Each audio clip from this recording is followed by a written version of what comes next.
Yo, what's up, guys? It is Wraith. I am back. So again, it's the end of the week. It is the weekend. It is time to talk some JOYTOY Warhammer 40k stuff or Horus Heresy stuff. There wasn't too much news this week, and that kind of goes into why I have an awesome special guest. He has his own YouTube channel, NoobHammer. He is a competitive tabletop Warhammer 40k player, and the most important part, he's a Grey Knight player. So he understands the meta, and he can help me understand my 6,000 point army that I purchased last year that I had planned on playing the tabletop with until I realized that there's a lot more time that goes into understanding the game. So we have NoobHammer. So Rick, so thank you for joining me tonight. We're gonna I think have a depending on how this goes, how much you like it and how the folks like it, I'd like to start introducing this, right? We talk about JOYTOY, we talk about 40k, and I'd like to start introducing the tabletop to it, right? We'll take baby steps and we'll go through it, but I'd like to start introducing this because eventually I'd like to play the tabletop. I know I don't have a ton of time right now to do it, but I'd like to take it. So I feel you there. I feel you there. So as I'm talking too much again, how are you doing, Rick? How is your day going? Do you want to say a little bit about your channel? Yeah, man. Thanks. I'm excited to be here. I'm a competitive player. As you said, I actually started my channel at the end of, well, probably around the beginning of 9th because I was wanting to teach people how to play the game. And one of the best ways I learn is by teaching. The repetition like really helps me. So that's how my channel started. My first army and my first love and my always love, my ride or die will be Grey Knights. I played them through 8th when they were terrible. I played them through 8th when they were okay. I played them in 9th when they were okay, but and now I'm playing them in 10th when they're pretty damn good. Yeah, that's how things started. Eventually my channel kind of morphed into I would listen to like 40k podcasts and they'd have on some, GT winner. They'd joke for like 2 minutes, ask them questions for 3 minutes, and then they'd go on to some other segment. And I'm like, no, I want to talk to that person for like 2 hours. And so my channel, if you're into Grey Knights or Deathwatch, my channel is full of long format interviews where we deep dive into tactics, lists, unit choices, what to do in what situation on one specific mission. If you want to get into details like that, my channel is for you as long as you want to play Grey Knights or Deathwatch. If you play anything else, it's not the channel for you. But thank you again for inviting me on. Just talking to you right before now, I learned just how new you are into competitive. So you're a very small fish, yeah, like leaping into a very large ocean. But yeah, I am happy. That's awesome. You're my rudder to be able to guide me through this. And I want to say something that's funny is when you're talking about like on other channels for other they're talking about things that you want to. I was the same way. Like I would be on like toy collecting channels. And like the JOYTOY figures came out, and I'm like throwing super chats at them to talk about Grey Knight, talk about not Grey Knights, but just JOYTOY Warhammer 40k figures in general. And they're like, "Oh, let me show really quick," and then they show it for like literally 2 seconds, and then they go on to the next time. I'm like, "No, please talk more about it." So this is essentially why I made the channel, right? And it's the same thing for you, that you want to talk about the things that you enjoy, and you want to go into more in depth with it. So that's awesome. And just so the viewers know, I do have a JOYTOY figure. I'm not a complete noob. My wife bought this for me for Christmas last year. That's awesome. I won't lie. I don't follow any. I'll do you one better. Yeah, I had that on my list as well. But honestly, like. No, I'm super happy already got that you even have Caldor. That's awesome. Yeah, I've already got the collector's Millennium Falcon, which is I've got to wall mount that thing, so I don't know where I would actually stick that Dreadnought. Dude, the Dreadnought, like I was telling you off camera before, it weighs like a small child. So the middle of it is all steel. It's reinforced steel. Yeah, so it's a good 15. It's like holding a newborn. It's like 15 to 20 pounds. So So that's awesome. So again, I really do appreciate you coming on here, Rick, and I hopefully this turns into something where it's a weekly or monthly, bi-monthly, depending on how your schedule is. I Yeah. really want to. I think we have similar interests in how we like to do things, and I think that this is going to work. But what I'd like to do first is we're going to cover quickly some of the JOYTOY news for the week, which unfortunately there really wasn't much. So we're going to talk about some of the reissues that they came out with for this week, and then we'll go over a little bit of the news, like some of the stuff that I'm purchasing and some of the stuff that's coming out. Maybe I'll get your opinion on especially the JOYTOY figures from a miniature perspective, and then we're going to jump right over into the tabletop stuff and the Grey Knight, specifically my 6,000 point army. We'll cover a couple of the models. I have something special for you guys to see. But yeah, so that's essentially it. So anything else do you want to say before we jump right into the JOYTOY news? No, just I guess I'll tell you my catchphrase, but everybody don't forget to call your parents. They do want to hear from you. By the way, I always forget to hit this button. So like and subscribe. Guys, oh yeah. Like I have a little button that pops up with the little animated Space Marine, like and subscribe Grey Knight. So like and subscribe, guys. Especially take a look at NoobHammer if you want to throw your channel URL in the chat so people can jump over to it. His is an awesome channel. Like I said, it goes very in depth into the competitive scene, and that's exactly what I want here. I want someone who understands the Grey Knights and can provide feedback to a noob like me on the tabletop. And one comment that I wanted to highlight really quick before was regarding the tabletop simulator. So I do have the tabletop simulator, and I actually downloaded some of the Grey Knight, actually all the Grey Knight armies.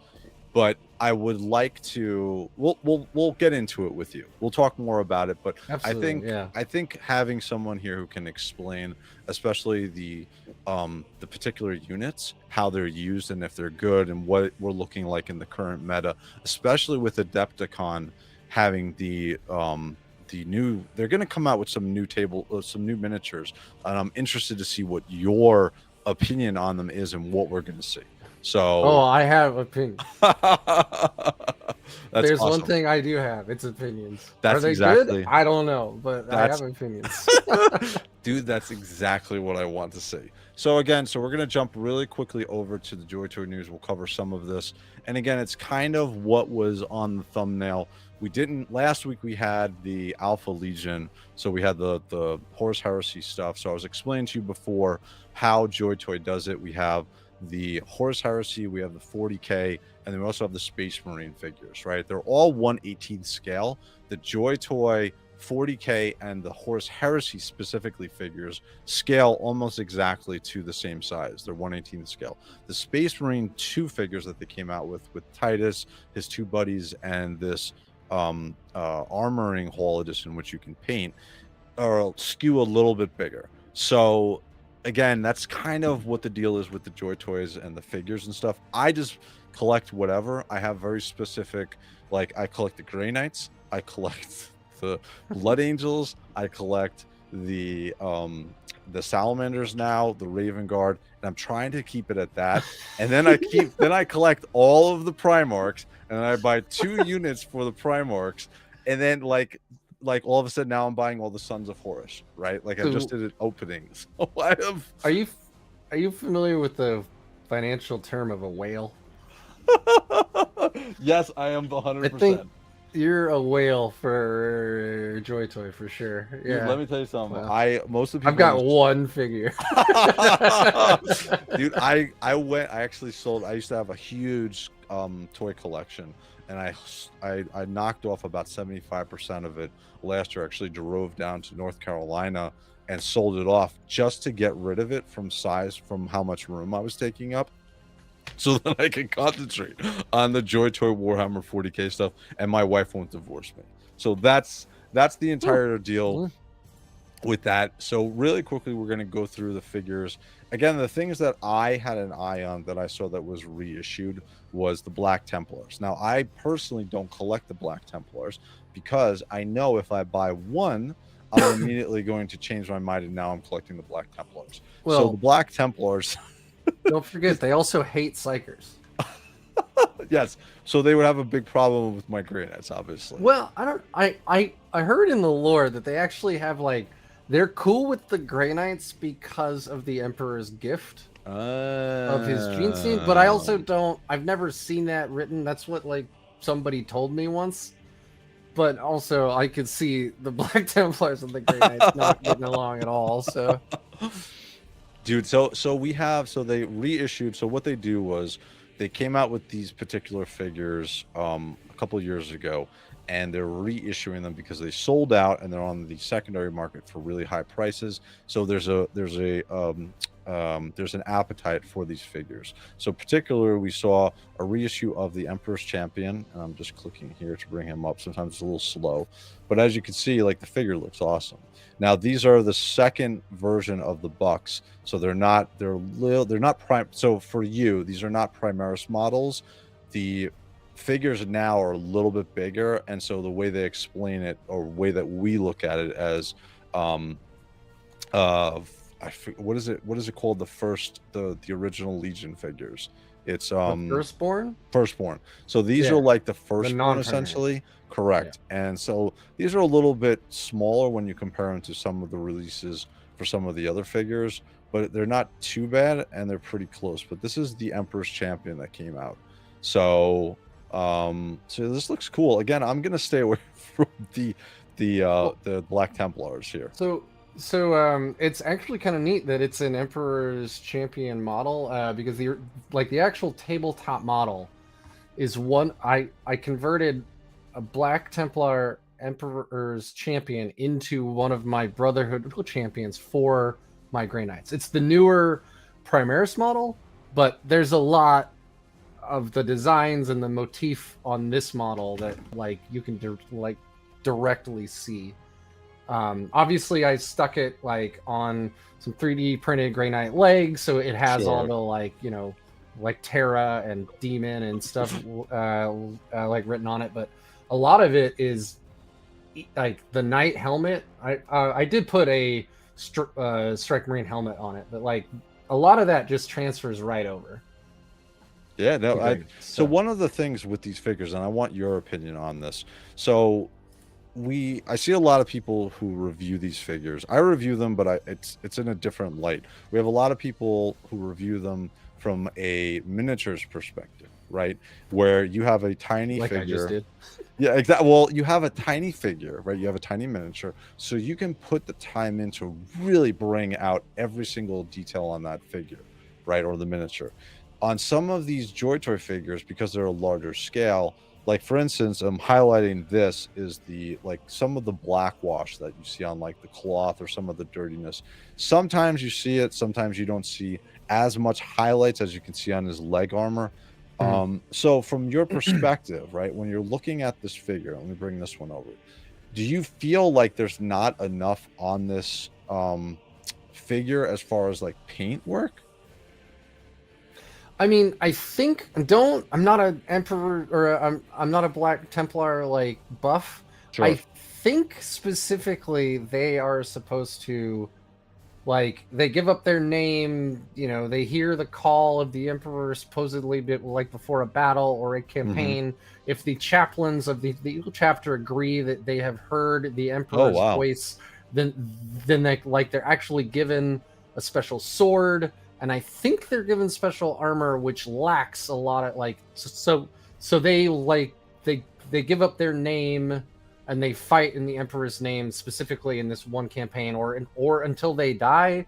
Again, I'm not a Black Templar guy. Sure, even that information is more than I know, so that's great. So like, you know, like the fact that he's missing a bunch of stuff, I think that's in line with what the Emperor's Champion is supposed to be. Okay. And there are probably people in chat that are going to correct me brutally here in about 30 seconds. But as I understand it, like, no, he's not supposed to wear any battle standards except for the ones he's supposed to wear to honor the champions that have come before and directly to empower him in this next campaign or battle. I get it. So from your perspective as a miniature collector and painter and stuff like that, how do you feel like when you see a figure like this and you have Kaldor Dragor? Do you feel like it's representative of the miniature, or do you think like too much is missing? Like it's not, because I'm trying to figure out from the competitive player or people who like the miniatures if there's something missing from the JOYTOY figures which hasn't resonated with them, or maybe it's just figures in general. So again, not a Black Templar guy. Whoa, Drago. His standard just came flying off, but That's okay. like on Drago, right? He's got everything, right? I've spent hours painting my Drago model, so I'm very familiar. But also, like, Drago has this this cool text. Oops, wrong camera. On his cloak or his cape. I'm not good enough to paint that onto my minis. So like already, at least as far as Drago is concerned, he's got more going on the JOYTOY than the actual model, or at least my model. Sure. If I was a better painter, maybe. But so to me, and what I understand about the Black Templars, that looks dope. Like, they don't need the Aquila on the chest. They don't need, like, you know, scripture on their greaves, on their legs. They don't need any of that stuff, because that is what they are. That is what they are. Like, they carry into battle no like regalia that I, at least as far as I remember. So that looks great to me. If I were new to this hobby, if I didn't know anything, if I was holding up this model, like next to a Gravis Marine, I might be like, where's the bling? But if you know the lore, you're like, he doesn't have bling. He's not supposed to have bling. Sure. And what's cool too is he has this, it must obviously be from the lore, he has a sword chained to his wrist, so obviously if he drops it, he still has the sword on him. You're gonna bring this up. So, oh man, this is actually cool. So I believe the lore for the chain started in the Horus Heresy with the Imperial Fists, or maybe it was Sigismund specifically. Okay. Because I remember the Black Templar aren't a founding legion. Yep. They are a second founding legion. So Sigismund was originally an Imperial Fist, and when they were broken off into the Black Templars, he took a bunch of these Marines took a bunch of the Imperial Fist culture with them. And so one of those things, as I remember, is the chain. And the chain going from their bracer or their arms to their weapon isn't just because it makes sense, like how you'll see like modern combat guys with like a leash on their pistol. So if they drop their pistol, it's not gone forever. It's like, it makes sense, right? Like, you don't want to drop your weapon and lose it, but it's also supposed to represent like their commitment. Like, they are chained to their weapon until they have fulfilled their destiny or something like that. And then the reason that Titus actually has the chain in Space Marine 2 is because he was in the Death Watch. And the Death Watch, when they operate as a close team for years and years and years, because each Marine is from a very different chapter, they'll all kind of start to take the culture from each other's chapter, and they take that back with them if they complete the long vigil and go back to their chapter. So like, Titus has it because he probably knew a Black Templar very well, and he respected him very much, and so he has a chain on his right bracer, I think it is, for the entirety of the game. He does. Which is not an Ultramarine thing. No, it's and not. Because they're all so uptight, they probably look down on that very, very much. Why does he have that medal around his wrist? Does he think he's special? I want to highlight one quick message from T3. So T3 normally does these JOYTOY news on the weekend, on Sunday nights. By the way, I have it set up so I can have a third person also in here. We'll start that in the next couple of weeks. So I'll have 3 people in here to talk. But T3 is saying, I want to say it's more the JOYTOY remove the feeling of, this is my mini, no matter the skill level of painting. Some models have a hold on you more than some others, but that's just an opinion. So do you feel like he's saying essentially they've removed the skill level of painting so that you know, you can have a true representative with this figure. I mean, sure. I know there are whole groups of people out there. I know there are Facebook groups where they take these JOYTOY minis and they strip them down in like simple green and they paint them themselves. You mentioned, and we're, you know, spoiler alert, we're probably going to talk about this later, but they're now releasing JOYTOY figures that you can paint. Yes. Yep. I don't want to repaint this. No, I'm sorry. Either, like, dude. I thought about it for a hot second, but like, Yeah. I have 10,000 points of Grey Knights, and when my daughter was born, I had 4 months off from work, and I started repainting every single one of them because I'm an idiot. I don't have any more time. God, like, damn, I can't. Did you have to strip them and then repaint? Is that the whole process? And a bunch of the Terminators I 3D printed taller legs for, so I snapped off all their legs too. Wow. Yeah. So I'm not a smart man, dude. I'm not an intelligent person.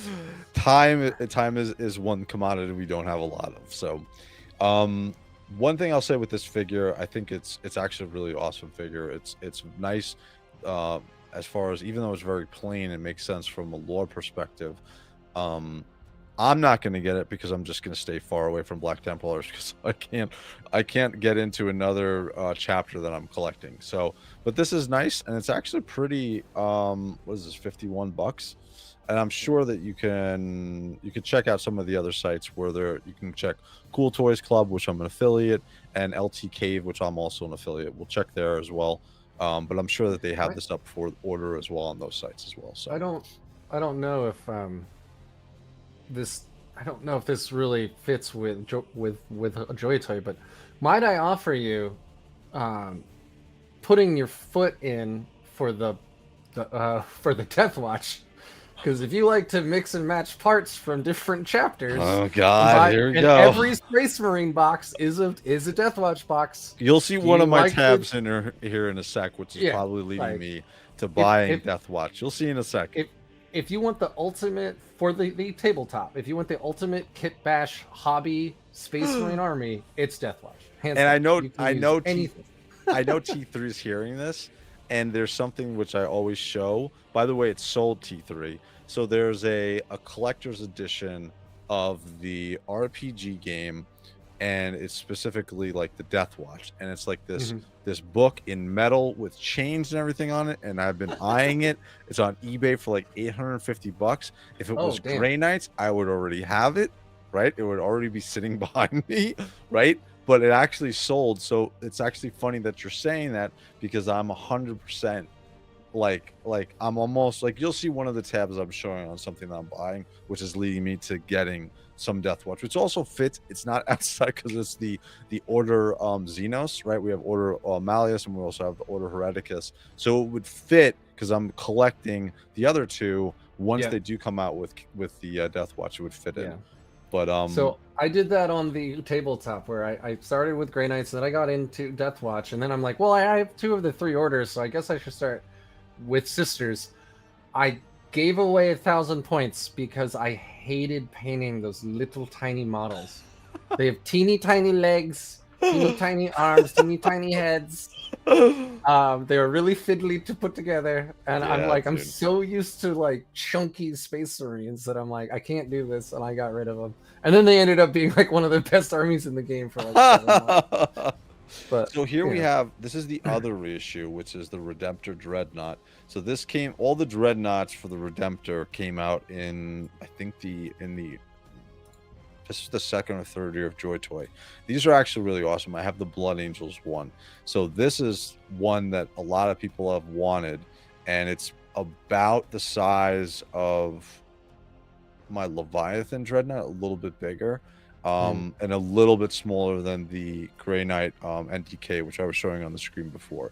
Not as heavy. It's a little bit, it's not that it's hollow, but it doesn't have any metal to it. Doesn't have any metal joints. A lot of what JOYTOY is doing now is we're seeing the figures with metal joints, and so we don't have any rippage issues anymore. So this is a reissue on this one, and I know that there's a lot of people who are very interested in picking this up. So price tag on this one is $135. If you do guys want to pick this up, put your order in. It looks like they're doing orders for a couple of days on this. I believe that's what they're doing.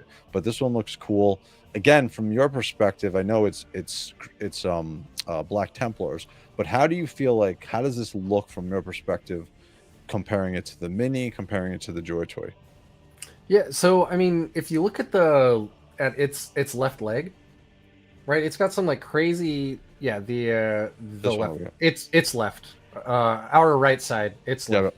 Yeah, there you go. Like it's got the like red motif, the chain. It's got the black and white, and then it's got like that dagger thing. I don't know what that's called, but like that looks to me like a Black Templar ready to go to war. But I see what you're meaning. Like the armor looks like it's missing stuff. Yeah. Right. Like if you were to think of this machine of war being what?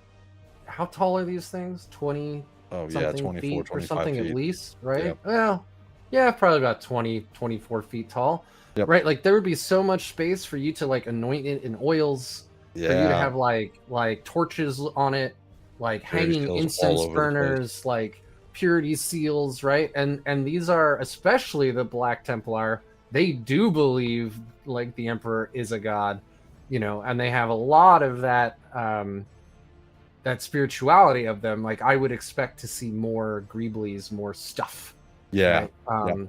Exactly. So the JOYTOY, especially if you're saying like the JOYTOY is like 18 inches tall or whatever. Yeah. Right. Because Kaldor, without his giant banner, which doubles his height, is what? He's what, 7 inches tall? Yes. 6? Yeah. So like if like this is a 16 or 18 inch tall model, it's gonna look like there's a lot of bland flat panels. Correct. And that's again for Ultramarines, maybe you can get away with it on some of these, but something like the Black Templars, you'd want to see a lot more accoutrement, purity seals, something else on here. Again, this is a good model. And one of the cool things that you have the opportunity, which I haven't done and actually bought them, is you can go on Etsy and you can buy purity seals, which are the correct size for the JOYTOYs, and you can paint them and you can put them on and you can put some extra accoutrement on there. I have them. I bought the Citadel paints. I think I'm gonna do like a live stream where you guys can laugh at me as I'm trying to paint these purity seals. Just you paint 40 giant purity seals. So again, this looks pretty cool. Again, like I said, it does feel like it's missing some stuff, but you have the option to customize this up. Of course. I mean, it's your Mini, right? Like, correct. Like do it Mini at that point, but like Mini in quotes. But yeah, I mean, that's exactly what I thought too. Like if I had this, I would go try to find some purity seals, or like I said, but before this started and alluded to earlier, like I have a resin 3D printer. I have lots of purity seal files. I would probably start there. Yeah, again, if you get into the Death Watch like tabletop, man, there's a bunch of kits for the like Redemptors, so you can like print them, and there's special like Space Wolf or Black Templar or Ultramarine like pauldrons, and the little chest piece there where the cross is, and even the carapace armor, like is all specialized. So I've seen ones for Space Wolves, Dark Angels, Black Templars, Ultramarines, Blood Angels, most of the first founding chapters, and Black Templars. But so they're out there. Yeah. I want to highlight really quickly Miniature Warzone. What's going on, dude? Thank you for joining us. Man, I wish I had the Dreadnought JOYTOY. So here's the Dreadnought JOYTOY. I have it handy, so I just want to show you guys. It's actually so awesome, big. Dude. I really love. I actually, so big. I was thinking of getting a second one because they have. If you go to LT Cave right now, I believe it doesn't come with a figure, but I think it's about $200. When I originally got this, I think I paid $375 for that. So you can grab one. I know 200 is, it's still not cheap, but like comparatively, you can get one for a pretty good price. So again, just really quickly highlighting for the Dreadnought, I'm not gonna pick this up. I have it for the Blood Angels. I did a quick side-by-side comparison for the Leviathan Dreadnought for Sons of Horus last week. So that is the deal with that. We also got, I don't know if you saw this, we got Angeron coming I, out. I saw that, and that's just Dude, he's I so get livid humongous. looking at Angron now. So like, man, he is he is as big as the, again, when we're talking about, especially from the Yeah. Emperor's Gift, like he's humongous, but scale wise for these figures, he's as big pretty much as the NDK. So he's scale wise, he's humongous. These wings are massive. And actually what's funny is he's coming out in June, dude. He's coming out right around the corner. So I'm gonna have him, you guys will see him. I'm getting all of the Primarchs, 2 of the figures to go with him. 2 of the World Eaters already picked up, Lord of Vonicus, and 1 of the standard guys, which they came out with. So that is pretty much the news. Again, they have some. There was the Ultramarines jump. Let's see the Ultra. They releasing the Blade Champion for the Custodians. I have this figure. I haven't opened him up yet. He looks awesome though. The Custody stuff has always looked great. Oh god, dude. Yeah, I'm shit. That's the thing. Like I'm trying not to buy some stuff. Although, if I were to buy this mini right now, I would hit this thing with a varnish, and then I would take a black or a brown oil wash, and I would go to town on this thing and get all of that. Because it's hard to make gold on gold pop. Yeah. So you would want to get all that like, or inks like down in all the recesses and really make that pop, and then just not touch it for like 3 days and make sure it dried like real well, and then I'd hit it with another varnish. I want to like pick like a figure. We'll talk about it. Maybe we'll do this where we'll select a figure that's not too big for a lot of paint, and then I'll have it sent to you, and then you go to town on it. Right? Oh wow! We can do a process, right? We could do a process where you can take pictures or videos or something, and we can talk about the process of like painting a particular figure up. Maybe we'll do a gray night or something. We'll figure something out. I think that would be pretty cool because I don't have the painting skills to do this. I don't even want to try it.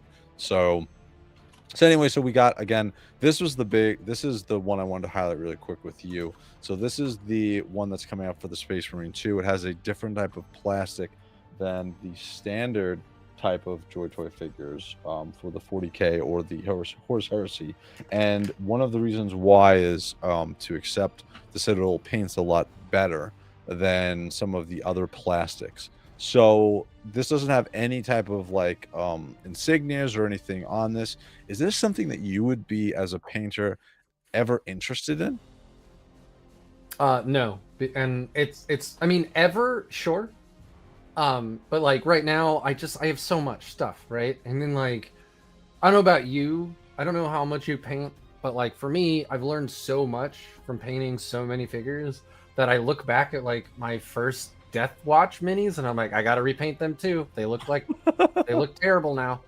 Like they're fine. They're honestly fine. I could but like there's just the weird little perfectionist in me is like, nope. Like I know about like volumetric lighting now. That's gotta go. Like yeah. And I can imagine the amount of time and effort that goes into painting something like this, because you're boiling and popping this figure. Essentially what you're doing is you're throwing it into some hot water to loosen up the plastic, and you're pulling apart. Most of the parts come apart easily, but some of the stuff like the torso joints and stuff like that, you want to pull everything apart and individually paint these parts to be able to put it on. Because it's articulated, yeah. Correct, exactly. Yeah. So if it was in a mono pose, you could just paint it as is, but because it's articulated, like you don't want to not paint the underside of the arm or something. Yeah. Exactly.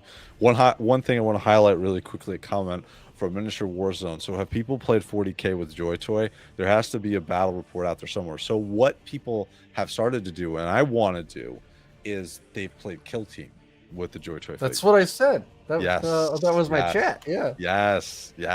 So that's cool.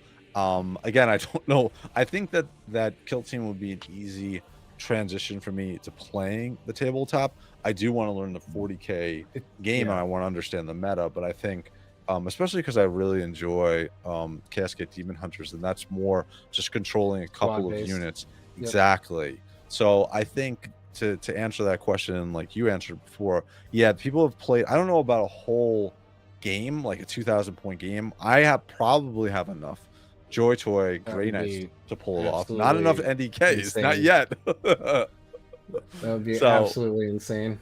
so yeah, so again, this figure, I'm not going to pick this up. I know that a lot of people are interested in this, and we'll see what the response is to people Yeah. and how JOYTOY. I mean, go ahead. oh, it seems to me like these are here because they're targeting the people that currently buy the JOYTOY figures, strip them, pop them, and repaint them anyway, right? Correct. Like, Correct. Yeah. And again, McFarlane, who's another Todd McFarlane, has the license for the larger figures, and he's made grayscale figures also. They don't accept the paints as well, so this is, and they're also obviously not as detailed and articulated. His are a little bit different, but it's interesting. Like I said, we'll see what the response is from the community, especially the art community who does like what you're saying. I know there's a whole subdivision of people who do this, so we'll see what the response is to people and how people buy these. So it'll be very interesting, very interesting. So that is the grayscale armoring haul edition. We covered some of the Demon Primarch for Khorne. One other thing that I really want to cover quickly is on CoolToysClub, which I'm also affiliate. They have on their site, which I order most of my JOYTOY figures from, they have a section called custom pieces. And on here, they make custom pieces for the JOYTOY figures, right? And they paint. What's awesome about this is if you go on Etsy, these type of heads, when you're buying a head, they're not painted. So you'll pay about 20-25 bucks for a head, and then you have to paint it. These come fully painted, and the other thing that's awesome, especially about the heads, the where the head fits onto the peg of it, it's perfect. So you're swapping out the head. You don't have to put any, like most of the time you'll have to put like a tact onto inside of the hole for the head to enable it to sit on there without it like jiggling around. Because Cool Toys buys the figures, they know exactly what the size is for these heads to go inside of that peg. So these are literally, you're buying it for 25 bucks and you're popping immediately on. So this is pretty cool. I have bought a bunch of stuff from them. I want to highlight really quickly because I just did a unboxing of 8 of the Sons of Horus figures. So I want to highlight something here that I'm going to buy because one of the pet peeves that I have with the JOYTOY figures, NoobHammer or Rick, I have with the figures is when they don't come with a helmet, right? They just come with an unhelmeted head. I've played paintball. Getting hit in the face with the head with a paintball hurts like a mother, and they'll stop the game. So I can imagine being a space marine out there fighting all this stuff without a helmet on. I know it's plot armor, okay, but like the helmets are so iconic. So anyway, long story short, I'm gonna be. I was in the army, and you didn't didn't not have your helmet. You didn't have a choice. You had exactly. You put your helmet on. Exactly. So this is what it looks like. What's good is they paint match like almost to a T. I would say these paints are matched up to 99% almost perfectly. Excuse me. So I'm gonna pick up this one, and I gotta figure out another one to pick up for the unhelmeted head that I picked up for another figure. I'm thinking maybe one of these, even though these are for more of the power armor. So I got to get 2 for my Terminators. So this is one thing I wanted to really highlight with this. This is the figure I have to find a helmet for. So if anybody in the chat wants to help me, this Lex Luthor guy doesn't have a helmet and doesn't have one on JOYTOY. Didn't you just show one that would? No, the one I showed, the one I showed is for, this is Tartarus, or this is Cataphracta armor. The other one that I showed is for the Tartarus armor. So this figure, right, where is he? Here he is, right here. It's this figure right up here. So this armor, this head will go onto him. I got to figure out which head to buy for that Cataphract guy with the Lex Luthor head. And the heads of sculpts have gotten a lot better since JOYTOY has come. I just have a particular thing. I need to always have the guys with their helmets on, especially because they're so cool and they're so like iconic from Warhammer. Yeah, I'm the same way. I have put my helmet on every guy except one of my Grandmaster Dreadnoughts. Somebody found a a 3D printable STL head that looked like me if I was Space Marined out. So I painted it up. I'm terrible at painting faces, so it looks like me roided out with a really deep tan. It's not my best work, but I do have one unhelmeted model in my Grey Knight army, and it's that one. But I will tell you, if Kaldor Drago had not come with a helmeted option, I would not have bought it. Yeah, dude, like that's the dude. I'm gonna rant a tiny bit here. So one of the things with the guy, everybody knows this, is they came out with the JOYTOY Grey Knight figures. They are amazing. You have Kaldor Drago. I've bought so many of them. Like I have a huge glass display. I've made like shorts of it. One of the problems that I have is the Interceptors and the Strike Team have these unhelmeted head figures, and they did not come with a power armor extra head. So I am like imploring CoolToysClub, Loy, if he's listening, to make a goddamn power armor head so I can throw them on them, because those figures are the least bought figures. I've bought, like, I'm looking right up at the one that's based upon my cosplay, which is coming, which is a whole other thing. But yep. The figure has the head, the helm. It's so awesome. Like, I just don't know why. I understand like the miniature. I do have the miniatures of these, and there are captains. There are specific ones that don't have the helms. I don't know, dude. I always want a Space Marine helm on my guy. That's the way that it is for me. So I agree. I like helmets. Yeah, one other thing I want to highlight, which is it's not a re-release now, but this is Helbrecht, and he looks freaking amazing, dude. So you see all the stuff, the Greeblies? Yeah, dude, all the accoutrement, everything that's on this figure. So they re-released him about, I think, a month or two ago. I want to say they put him back up for order because he sold out pretty quick, and I've stayed away from him because I know what will happen if I buy him. I'm like, oh, I'm just gonna buy him. I'm immediately gonna buy all the Black Templars that have come out. But he looks awesome, and he's actually still up for sale right now. He's not up for sale. He's sold out on the JOYTOY site, but he's still up for sale on the CoolToysClub site. So I love the new Primaris combi weapons too. Oh god, yeah, those are cool. The only thing I have a problem or a question of is when they have like a plasma, they have a plasma gun and a bolter. The heat from the plasma gun going off, wouldn't that melt the barrel? It's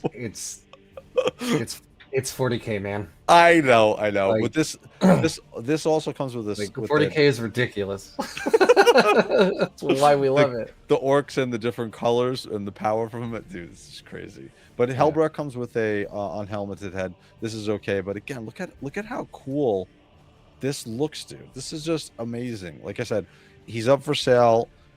You know, enjoy my painting because I'm not going to get him. But again, you guys can pick him up if you're interested in it. So, and that's really the news for the week from JOYTOY. Other than looking over at LT Cave, I want to see actually if they've got Helbrecht over here.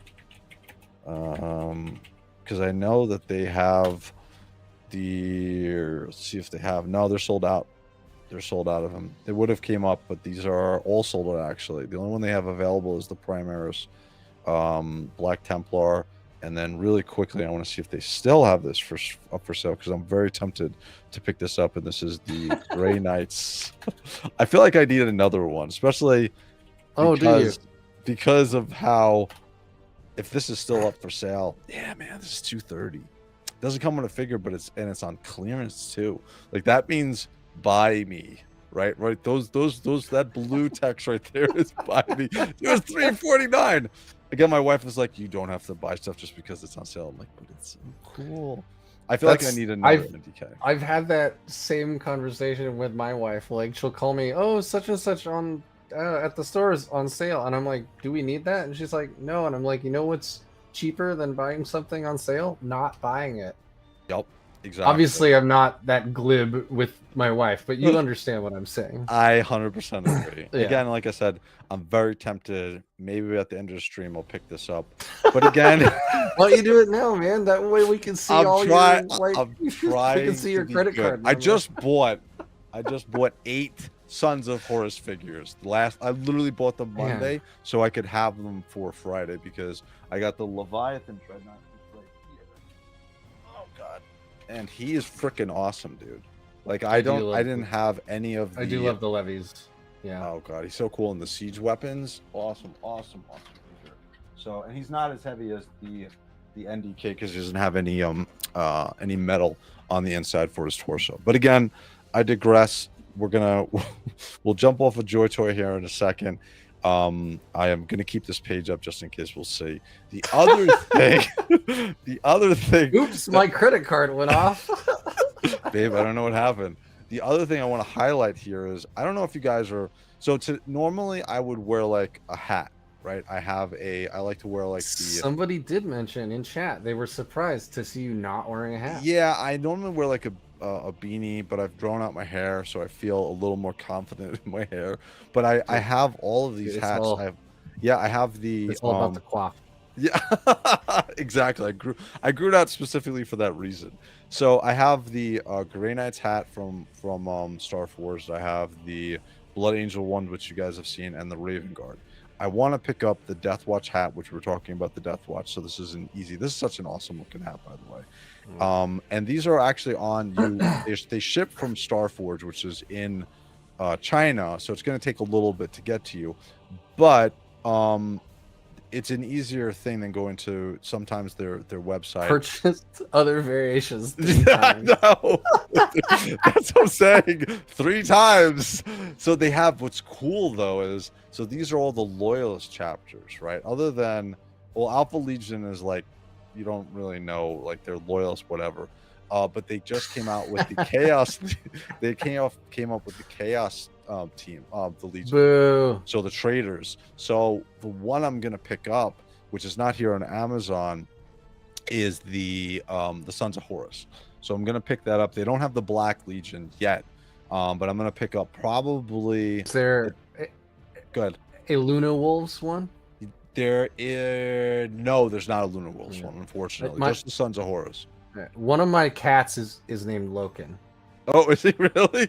Yeah, for obvious reasons. That's hysterical. The one that actually and he's in chat right now, which I pointed out in our Discord. We have a Discord also. Is the one for the Salamander. Looks awesome. And this actually has, I think it's a free delivery, so it's free shipping right now. If somebody wants to pick this one up. If I'm ever like stupid rich and I buy a Lamborghini, it'll be an obnoxious color like that green. You see what I'm like? It'll be a fluorescent. You'll know I'm coming. Like you'll hear me and you will for sure see me. It'll be like the orc colors. You'll see the green hitting you in the face. Yeah. What's so funny about this hat, and I really want to quickly mention this, is if you live in the States, right, and you see this and you see someone walking around, the first thing that you think is this person is an Indianapolis Colts fan. You do not think anything else because the U looks like the U for the football team for the Colts, and the blue, you think Colts. That's what you think. I'm not a sports guy, so I would think Ultramarines, but you know, like, again, sure, I believe you. It's why like I wouldn't wear any Black Templar motif except at a Warhammer tournament because it's really easy to conflate those for people that don't know what they're looking at. Exactly. Into a certain bad political group. Yeah, no, 100%. That if I say, I'll probably get you banned from YouTube or something. So I'm gonna pick up the Death Watch. unfortunately, the Trader Legions aren't on Amazon, so I have to go to Starforged. I'll purchase them. I bought a bunch of their products before. I've done reviews on some of the stuff, which I haven't. Actually, what's funny is there's no reviews on any of the Starforged products, like the purity seals, the jewelry. I'm wearing like the Grey Knights necklace right now, so I put a couple of videos up there just so, because when I was looking to buy this stuff, I was like, what am I actually gonna get? Like, there's no reviews. So it's cool. I think I might do one on the hats just to show you guys the quality, because I'm a hat guy also. But yeah, I'm gonna be picking up the Death Watch hat and also the Sons of Horus, and we'll see when they come out with a Black Legion. So Quick aside. sure. Do you mind asking me, or do you mind me asking you on air how old Sure. you are? I am old, really old. I was born in 1977, so I am 48 years old.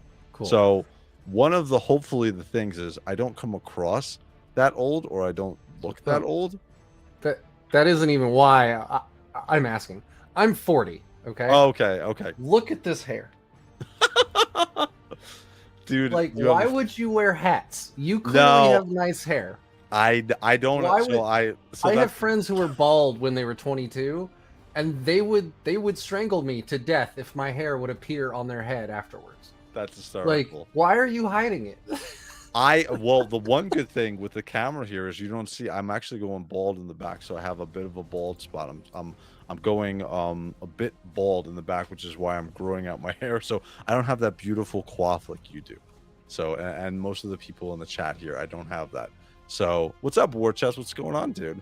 I'm not that old. I'm 50.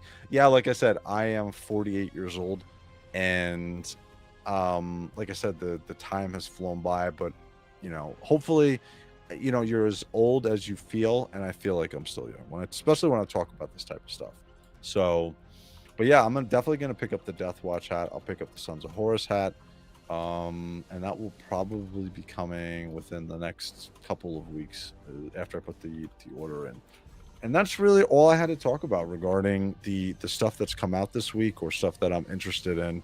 Oh, one other quick thing. So I did do this one. I did do a pre-purchase on this, which is, and I know if T3 is still in here, this is the RPG game. This has not come out yet. This is the RPG of Warhammer. I think this is Wraith and Glory, but this is specifically for the Inquisition, and they talk about obviously the Grey Knights. We have the Death Watch in here. We have the Order Malus or Hereticus, and the Order Xenos. So this is cool. This is, even though I don't play the table, this RPG, it's cool reading material. So I'll have these. Absolutely. Yeah, like this is, I saw this and I was like, dude, like 100%. These are the special editions, and they specifically are going into those particular Ordos. So, and the Inquisition. So I 100% am going to get these. Once I get them, we'll do like a live stream. I'll show you guys like what we're looking at. Yeah, but this is something else I picked up this past week. So any comments regarding the RPG game from your perspective, Mr. Rick? I wish I had more time to play. I've been playing tabletop role-playing games since I was like 11. My mom bought me the AD&D Red Box. So like, you know, I've been playing D&D since second. I've played Shadowrun, GURPS, Rifts, Heroes Unlimited, Spycraft. Oh wow. I'm sure a bunch that I've like forgotten. I wish I had more, but back then I was a teenager or in my early 20s and broke. So like having a weekend long like gaming session was cheaper than like going out to the bar for one night. So like I'd play a lot of that stuff. But now like I have a family, a career, it's, you know, and then, you know, the baby eats up so much time, right? So like I don't really, I've got a semi-regular Star Wars 5th edition game going right now, but that's awesome. Like I don't have any time. Again, it's why like I'm not gonna paint a whole bunch of stuff. Sure. Yeah. I 100% completely understand. I'm the same way. I have a young daughter who just turned she's gonna turn 4 this year. And I also have a very young son. So even though I'm older, I have young kids. And so I'm I right believe there me, with you, dude. yeah, dude, like 100%, like the time thing. So that's why like certain things like the gaming and stuff, it sometimes takes obviously a backseat to my family and my work. But these times, this is why I do this stream at 11 o'clock at night on an Eastern Standard Time, because everybody's asleep. This is the only time I can do things like this. So I appreciate you guys coming on and watching and following. And again, I'm going to say it again, like and subscribe, because I always forget to do this during the stream. So like and subscribe if you like this content, guys. But yeah, so these are gonna, I believe that these are gonna be released. Let me go back here a second. This is coming out, it's pre-order now. Actually, they don't say when it's coming, or November. No, this is 2024 quarter. Okay, so actually this is coming pretty soon. This is Q2, Q3, they're saying. So probably best case scenario, I'm guessing September, August, September is when this is going to come.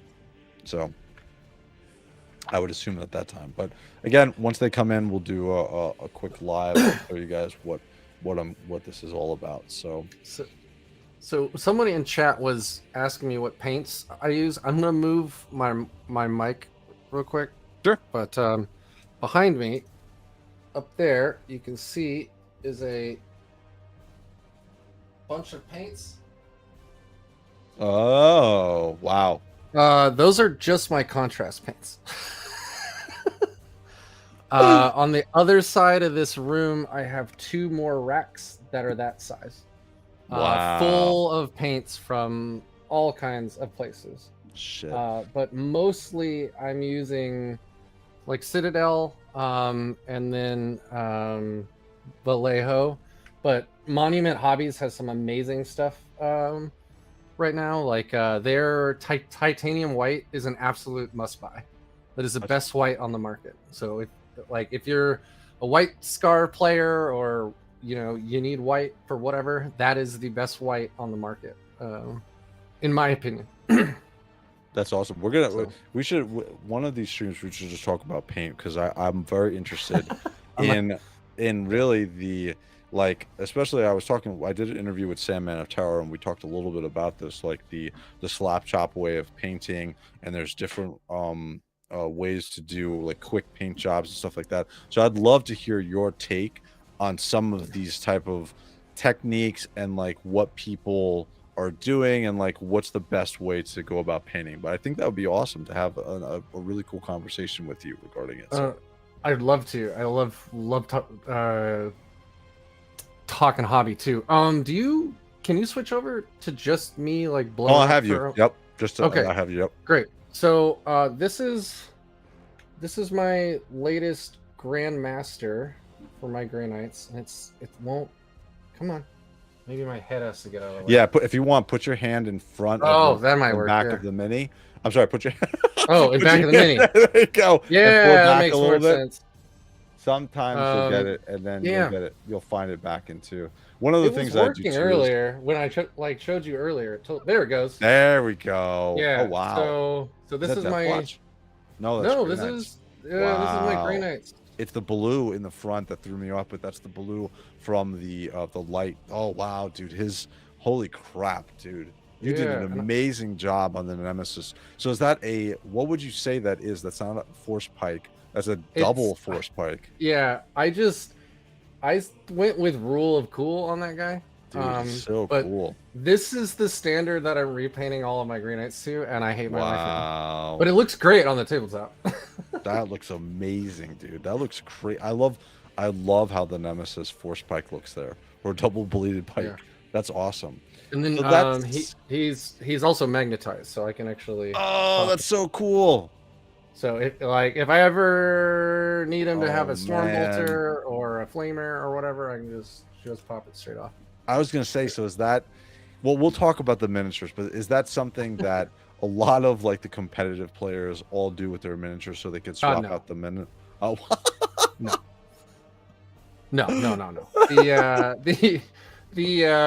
The majority of competitive players, I would say that the majority have an army or two that they really care about, and they paint them as best as they can. I've seen some really nice painting. I've seen some folks who 3D printed and an army the week before and slapped 3 colors on it and called it good. Sure.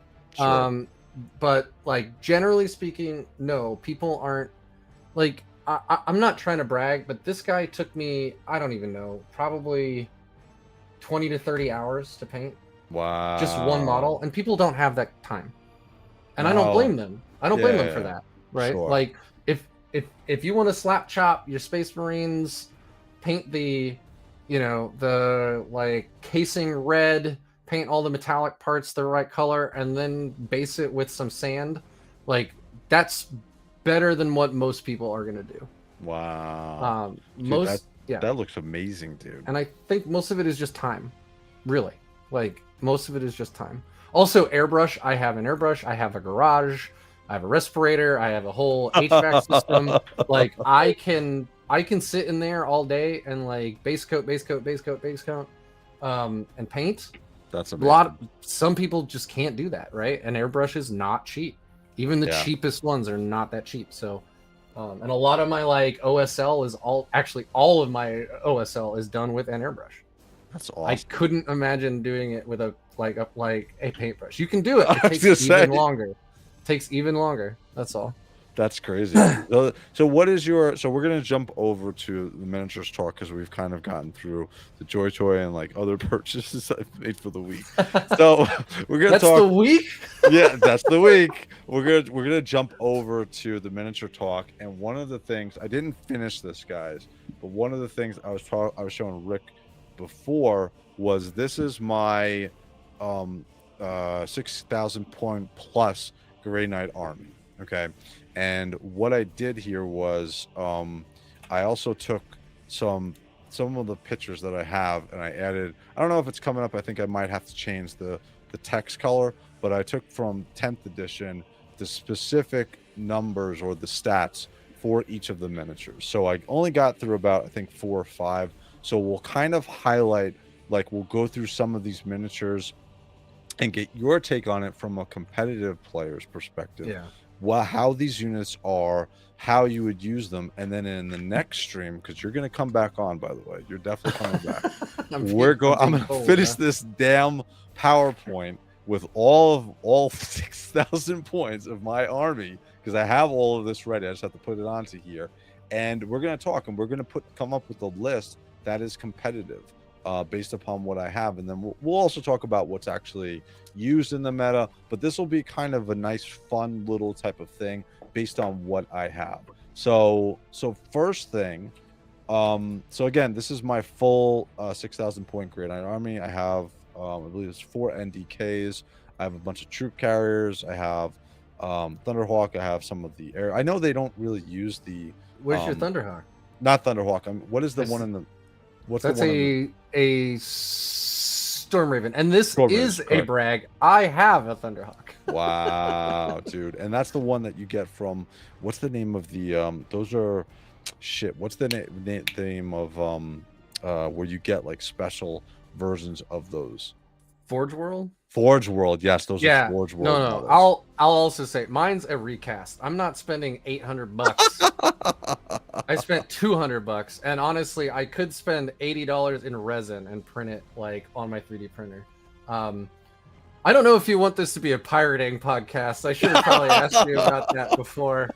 But no, like I know folks with the old pewter one, and it's it's the same size. You could kill a man. I can imagine. One blow with the pewter one. I saw one of the just gotta wait for them to be sleeping and just clobber them once, and they're done. One of the awesome folk, he's not on here because it's too late, but this gentleman who has a YouTube channel, Same Time Toys, he sent me a bunch of the pewter old models of the Grey Knight, so I have those. And I was like, wow. I'm like, and he was like, yeah, they actually made full models out of this.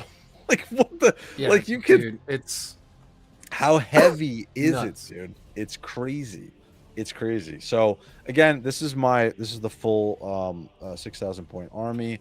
First of all, from a painting perspective, and we'll get into like you'll see some of the miniatures. This is okay, right? It's pretty solid. Again, I wanted something that's very representative of the JOYTOY figures, right? I wanted something. I didn't want anything outside of what the JOYTOY figures colorization is. And here, obviously, you see with Kaldor Dragor, obviously the figure is way more painted up. But this is the miniature that I got. I didn't. This is a little bit also smaller. I think people were looking for the Adepticon to possibly have a new Kaldor Dragor. Is that correct? So one of the rumors is we're gonna get a Drago. This is a Drago fine cast model. The fine cast is also frequently called fail cast. They're not good. You need a lot of time cleaning them up with like a razor. When I got mine, his sword was bent in almost a U. It looked like a hook. That's awesome. So I had to take my heat gun and very slowly heat it up, and then I had to like lay the model awkwardly so the sword laid flat on like one piece of like I think it was a plastic tub, and then like I could lay a book on top of it and let it cool. Yeah, it's called fail cast for a reason. He's our only fail cast from at least I mean, I guess some servitors out there, but like those are probably going legends. But this is a great paint job. Like this is above tabletop standard. So okay, I would be happy to play against this. Like that awesome. Base alone, I know how that base is done. Doing that base for one model isn't that much work. Doing that base for an army is a lot of work. Every single one of them else. Yeah. So like, you know, that's an easy crackle paint technique, but when you're doing it on 100 models, it takes a lot of time. So like I would completely respect this army if it were plopped down. Oh, cool. Awesome. On the table. For sure. So a little bit about this, obviously we'll go into some of the lists. So is this generally a figure, if you're playing the Grey Knights for the two, I think we have two competitive lists. Is Kaldor Dragor on both of those lists all the time? No. Okay. So when 10th hit and we didn't have access to the Grotmis, the new detachment, you saw Drago in pretty much every list for Teleport Strike Force. Okay. So we have two detachments. The first is Teleport Strike Force. That's the index one. That one ended up being competitively pretty Terminator heavy. So if you like Terminators, that's like kind of where you lean. That doesn't mean you can't take them in the other one or they aren't good in the other one. Their role just changes. So Teleport Strike Force is kind of known for being like tricksy. They're hard to pin down. If you move towards them, they can just like teleport away. Which means that the Grey Knights get to decide when they're engaging and where. It pisses off armies like I was Eldar just gonna say really that. bad, which it's is like the amazing. fighting the Tau, right? People don't like fighting the Tau. People don't like fighting the Grey Knights in regards, right? Is that correct? I mean, it depends, right? Like there are some lists or armies that are kind of hard counters. So I should back way up.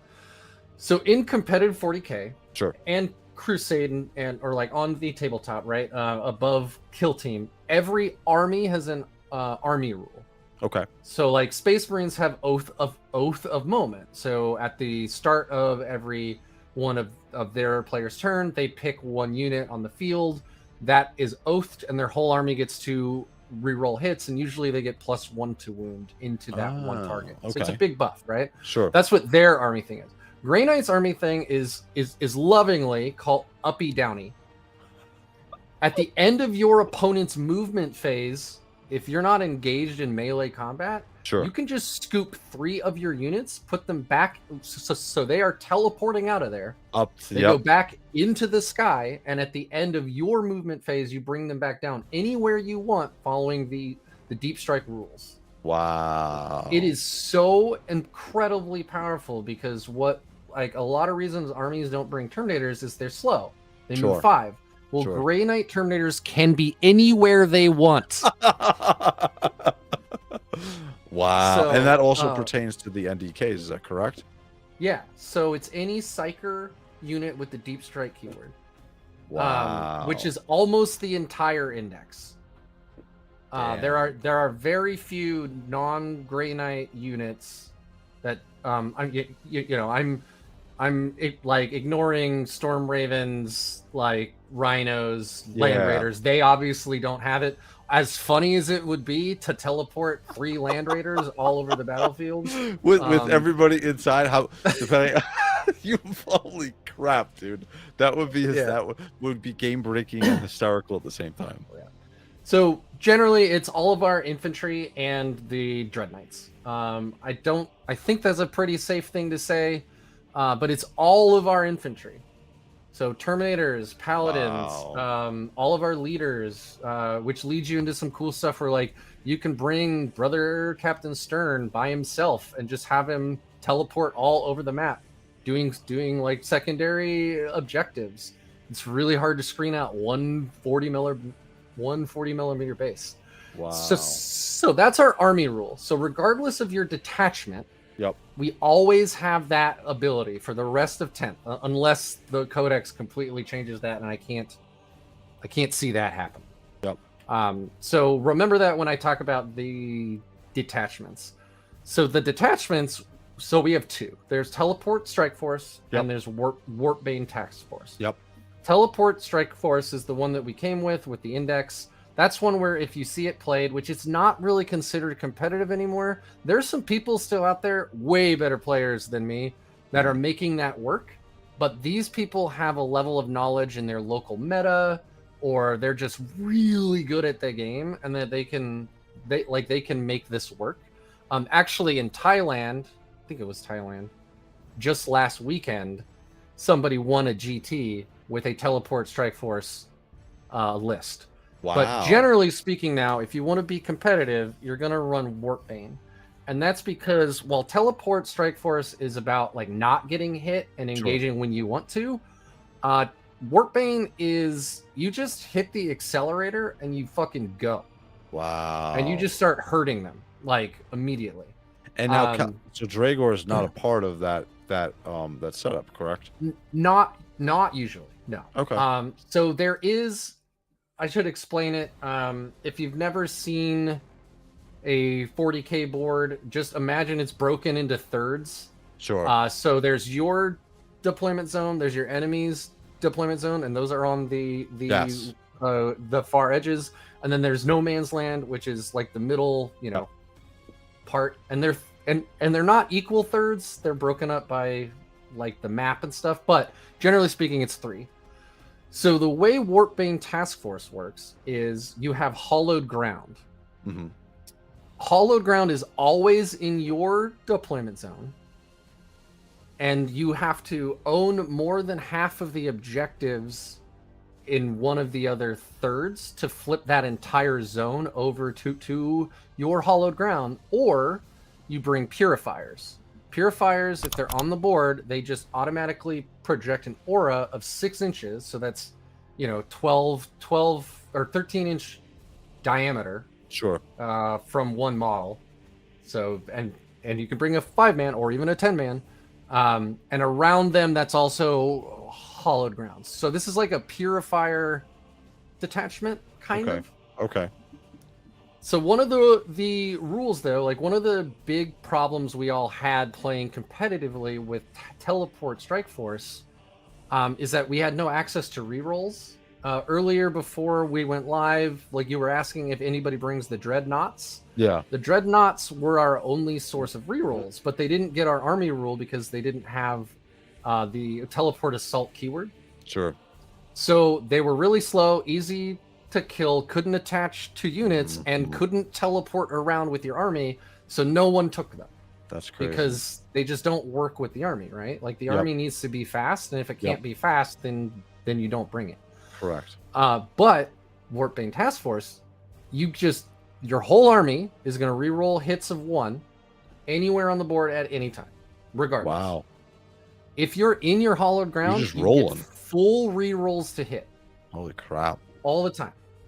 Wow. So, and where I'm getting into this like Drago tech is, and this is tech I bring into my list too, not with Drago specifically right now, but you can do this with Drago. Yep. Is because his ability is he naturally gets +3 to his charge roll. Okay. That means when he comes out of deep strike, he has to be 9 inches away, but you only have to roll a 6 now because he just naturally gets +1. So you're automatically at like 50-ish% chance to make it, right? Yep. If you save a command point to do a reroll, I think the math is something like you have a 92% chance of making that charge from a 6 inches. Oh, wow. So go ahead. So that's what Drago does. So in Warpbane Task Force specifically, because our Terminators are some of the best Terminators in the game, yes. like they resurrect their Terminators, so they're a 2-up save with a 4-up invul. Oh, wow. And you can give them a banner which gives them +1 OC, objective control. I'm sorry if any of this stuff is blowing past you, please. No. Let me know. I'm trying to look at the chat. One thing I want to highlight really quick. I'm sorry. Titans Advocate says, has the GK Ven Dread got squatted? So explain what that means. Okay. So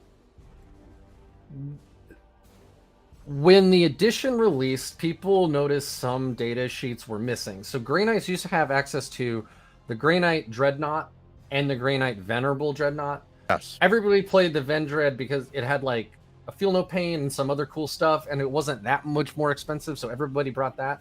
Yep. It got squatted. So if you remember back in like the early days of Warhammers, there were of Warhammer, there was John a Warhammer race of the squats, the dwarves, and they just disappeared one edition or something. I don't remember like what it was, but basically they got squatted. That's kind of the term, is like they disappear, like they go the way of the squat.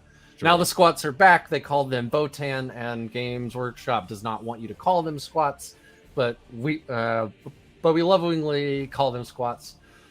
So Dreadnoughts, almost game wide, I believe, went to Legends. So Legends is a that I know. Yep. Okay, all right. So those of you who don't know, it is a optional rule you can play with, where if everybody agrees, you can play with Legends units. Yep. Most units are Legends for a reason. Just look at Grot tanks. If they weren't Legends, they'd be the strongest unit in the whole game. That's not even a joke. So you don't really want to play with Legends units generally. Sure. That's how you end up with the Ultramarine 8 las cannon Land Raider back in the game. Yep. Stuff like that. Anyway, so they got squatted. We presume we're gonna lose our Venerable Dreadnought when the Codex hits, and that'll be squatted or Legends, along with our Servitors, because that's kind of what we've seen from the other codices. Sure. So they're trying to get rid of some of those firstborn models, right? So like the Dreadnoughts, the old box knots, as they are lovingly called, are going away, and they're trying to force you into like Redemptor Dreadnoughts, Ballistus Dreadnoughts. I don't know what that means for Grey Knights, because none of our stuff is Primaris. Yeah, I was gonna actually. So what do you think from so the like the power armor variants, right? So our strike teams, our interceptors, and stuff like that. They're all the smaller squat type of models. Do you think the rumor is 11th edition is when we're going to see a full refresh of our units? Do you think that's true? I have no. I mean, that's the rumor. Yep. I don't know. I was actually like, oh gosh, I have so many things I want to say like right now. But if I may finish my point about Drago, and I know that was the longest-winded way to like discuss Drago. Yep. So the order of operations in competitive is very important, and one of the orders of operation is that control of an objective is decided at the beginning of a phase. Okay. So what happens is you can come down in your movement phase from Deep Strike with Drago. You can shoot your whole army into some stuff, right? You then in the charge phase, charge onto an objective in the middle. let's assume you have like somebody standing on another one, somewhere. So Drago's goal is to flip that second one, right? Sure. He stands on it with his 17 OC total, like between him and his 5 buddies, which is a lot of objective control, and that's just with 6 models. Yep. Right. If you bring a full Terminator brick, you're looking at 32 OC, which I don't even know if you can stand them all on a point. Like, but anyway, the point is, if they have like some guardsmen on an objective, you know, they're 20 OC total. You charge, right? The second the fight phase happens, if you have more OC on the point than they do, it flips to your control. You now have hollowed ground in the middle. Holy shit. And those Terminators get to feast. Because when they charge, they get lethal hits. Now you have full rerolls to hit. So like if you're charging into a Rhino, Grey Knights have a hard time punching up into high toughness stuff. Sure. Not anymore. Not if you have 5 Terminators charging with lethal hits, getting full rerolls to hit and fishing for 6s. Wow. Like you can, you know, and then there's other tech you can do, but that's one of the reasons you could bring Drago in a Warpbane task force. It's a little expensive because it's 200 points for the Terminators and it's 125 for Drago, but like Terminators are hard to shift. Yeah. And remember, when you're in the declare armies step of a game, you can then attach leaders. So at each game, at a tournament, you can actually be like, okay, well, I don't need Drago and his Terminator squad for this game, so I'm going to just have Drago run around the map doing his own thing. Like, like gathering me points. So Drago is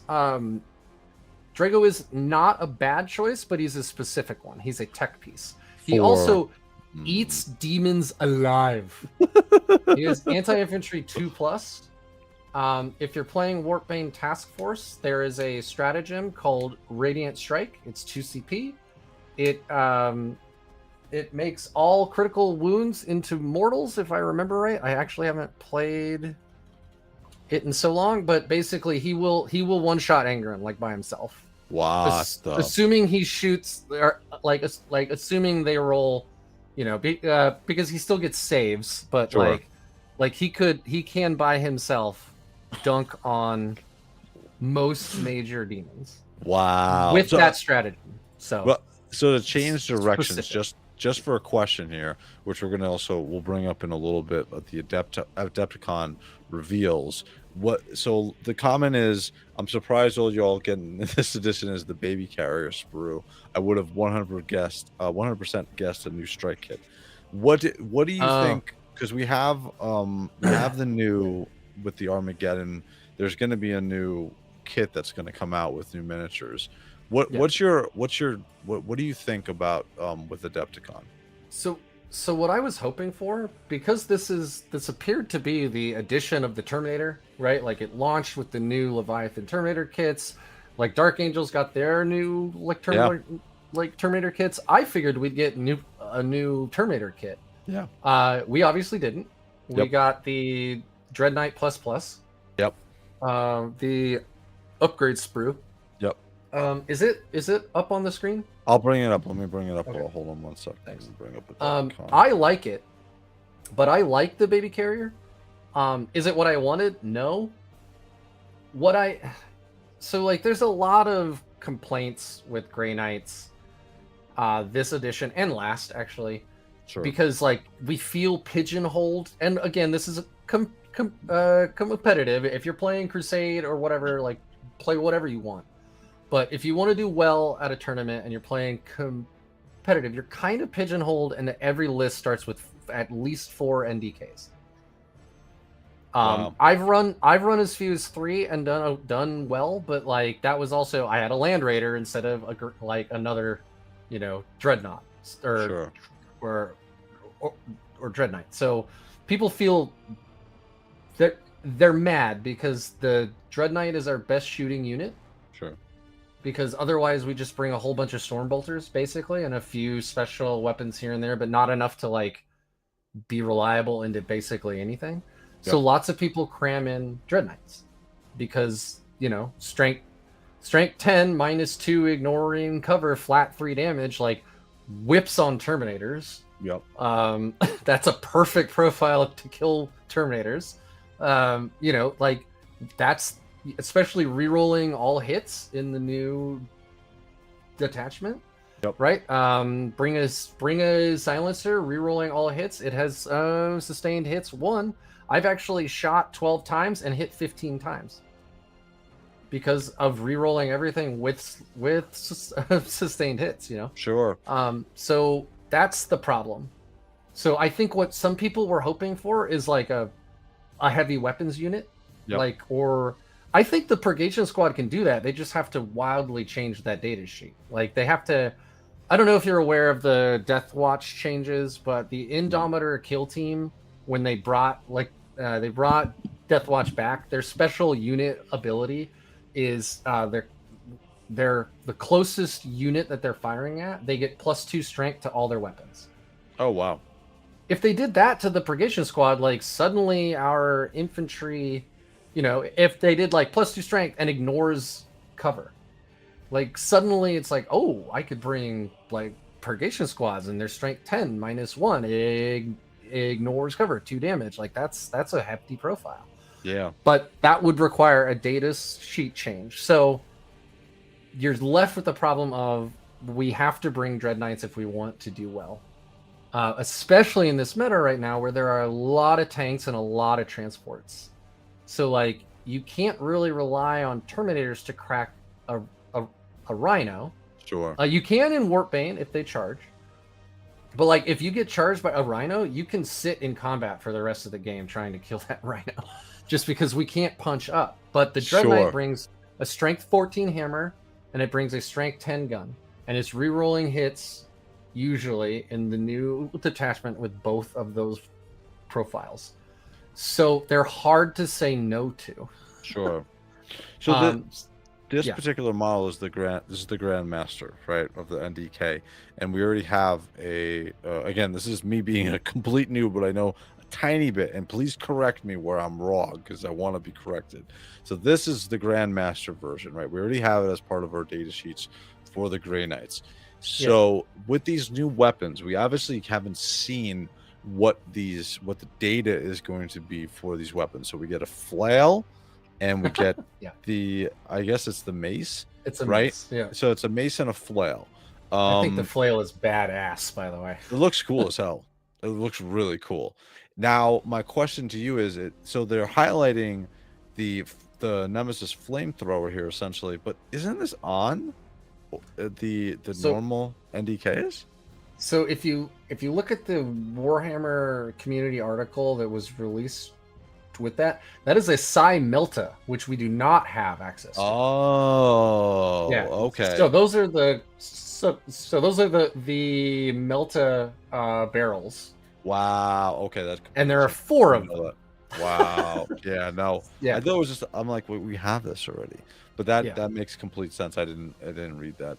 What do you think? Do you think that because they know that everybody's using obviously the hammer with their NDKs as part of their setup, do you think that this mace or flail will be a sort of like on that particular positive area for what the hammer brings, or do you think this is going to be something different? So, as you stated, we don't know the stats. Sure. I would presume the flail would have some kind of crazy sweep profile. Sure. Like 12 attacks at damage 1 or something. Yep. So like you could just murderize a bunch of guardsmen or a bunch of like termagants or something. Sure. But that's not why we bring DK hammers now. So if they do release that and it's just a massive sweep profile, like we're still going to bring the hammer. Yeah. The mace, I don't really understand where the mace is supposed to sit. Yeah. Like because we have the hammer, which is clearly for crunching armor. Yep. We have the sword, which has a strike and a sweep profile. Yep. The sweep profile is very bad. The strike is okay, but why not just bring the hammer, right? It's better. Yep. So I don't know where the mace is supposed to be. Like, if the mace is like an anti-elite infantry, we already have that with the Psi Cannon. Yeah. So it kind of seems...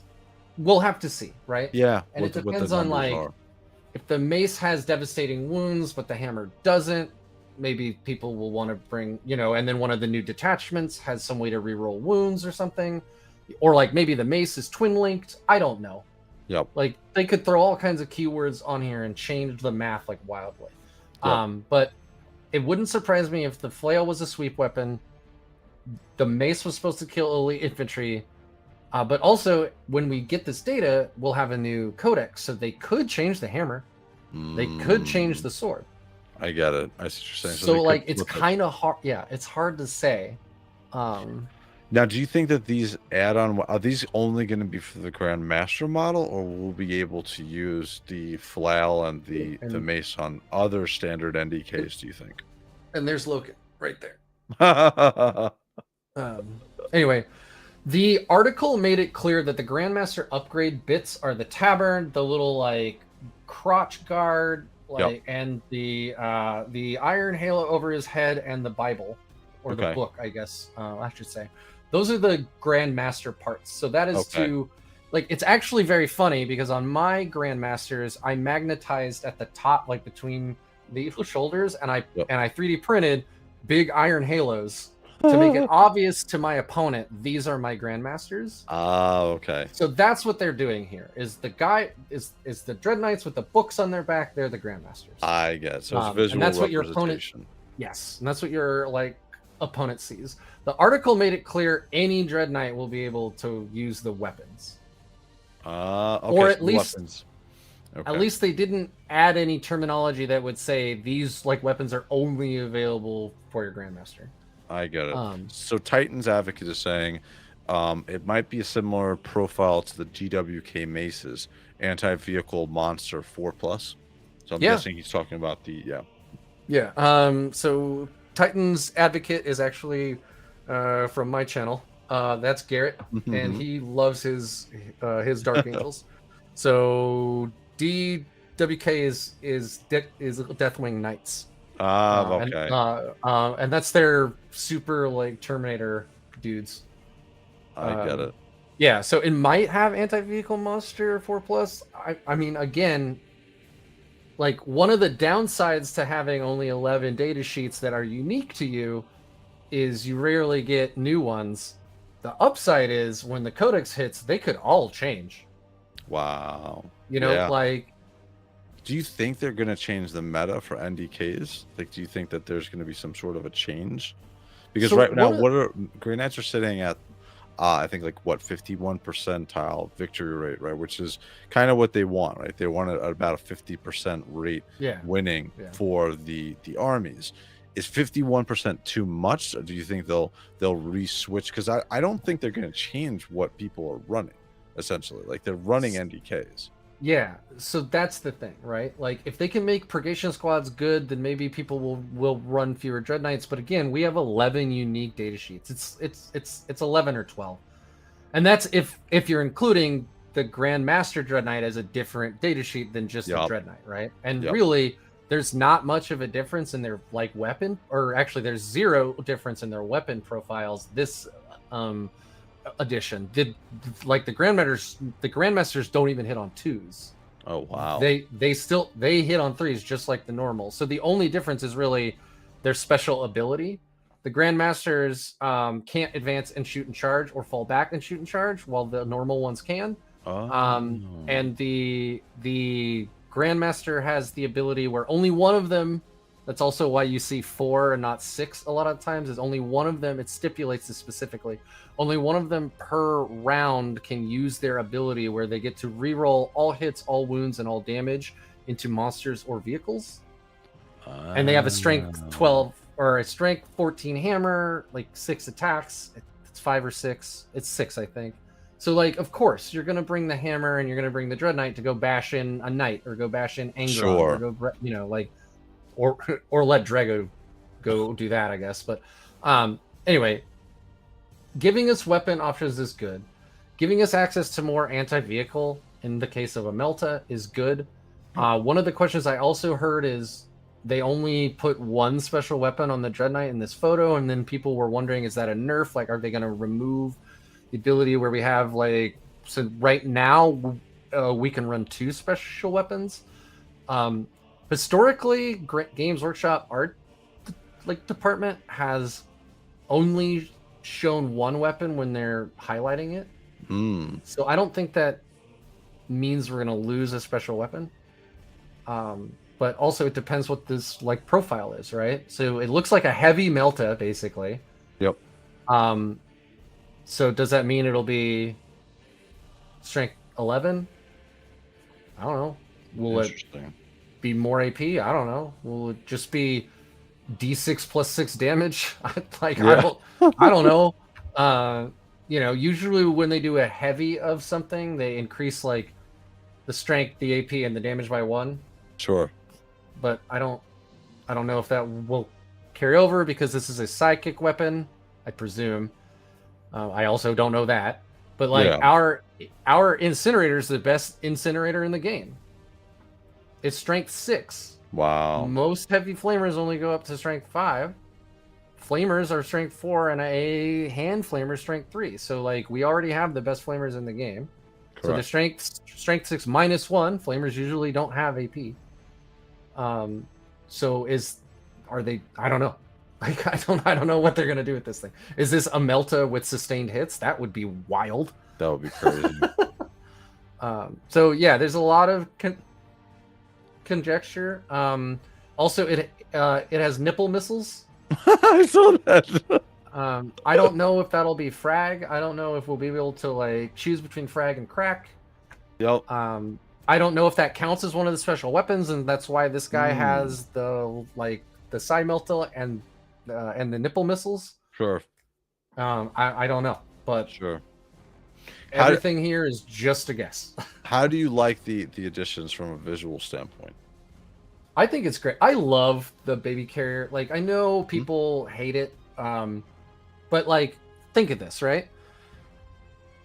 What is it? It's 1 in a million people can become an Astartes. Yeah. Oh God. Here And we like, go. Yep. Great. Right? Here we go. And like one in a billion are psychers or some shit like that. Yep. So 1 out of every billion million people can even become a Grey Knight, and then most of them die in the trials. Yup, on Titan.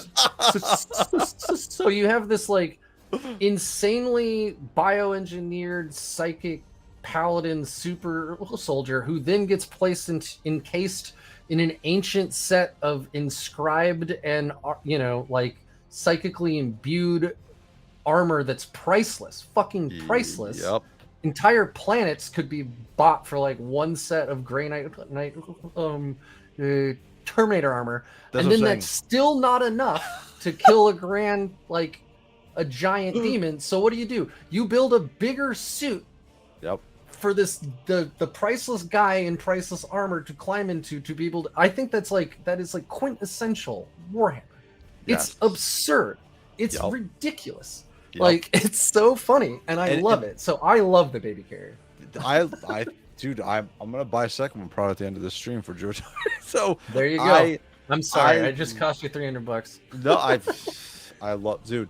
The thing about it is this is very reminiscent from from someone who wasn't into Warhammer until very recently. But this reminds me of like from the Alien movies when Ripley jumped into like the loader suits and stuff. Hell like yeah! That.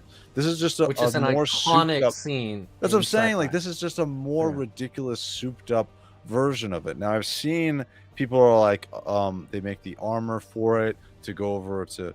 Listen, man, these guys are in Terminator armor. Every single recruit has a set of Terminator armor for them. So if Terminator armor isn't enough, then I don't know what to say. But this is to add additional firepower to what on top of they have for the Grey Knights to deal with like greater demons and stuff. So I'm completely bored with everything. Dude, I think this is over the top. I love it. Absolutely love it. I agree. I also noticed, I think I was trying to name off all the like visual differences earlier. There are also different kneecaps. I was going to say that. Yes, I did know those are very different, and I don't have a Dreadnought in here at the moment. I'll just take over my big Dreadnought. Yeah, there you go. But these are very, very different kneecaps. Yeah. Kneecaps are definitely different.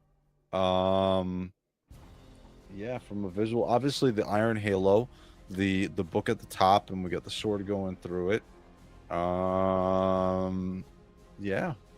That's really the biggest representation. By the way, the back of this thing looks absolutely insane, dude. Yep, I love the Mars icon. Oh, I love that. I love that. If we did get a Dreadnought kit eventually, I don't know when, I would like it to be posable. The mono pose with the like I'm like holding in a turd pose isn't great. Sure. I have gone through great lengths with like milliput and green stuff to pose mine very differently. Like I've got some with their knee up on a tactical rock, like firing to one side. Yeah. But that means like you have to elongate those armatures above the arms, and you have to like completely break the hips apart, the waist apart, and the knees and the ankles to get it. So you have to kind of do it in phases. I wish I actually had that model on me. I would totally show it off. If you're trying to build these fast, you build them in one pose, and then when you stick 4 of them on the table and they're all standing there like this, looks kind of lame. Yeah, so yeah. I do hope that they fix that. That might actually, I think, fix a lot of people's complaints with this model in general. Is they're always in that pose. They're very more static like pose. Yeah, and you can kind of move the arms, but you don't have a lot of movement. Correct. With the arms. So, but overall, like I was hoping for new Terminator kits. I'll take more stats and stuff to slam on my units. So correct. You know, one thing I really want to quickly highlight is I do this with all of my miniatures. I make shorts based upon them. So this is one I put out the other day. Obviously, shameless like plug here for myself. But like, so this is the one. This is one I put together for the NDK. So I have 4 shorts, so you can't see, but it's. Oh, actually, this is Crow. Where's the other one? But there's one I have. If you go to my channel, but I just posted it the other day. It has the 4 NDKs.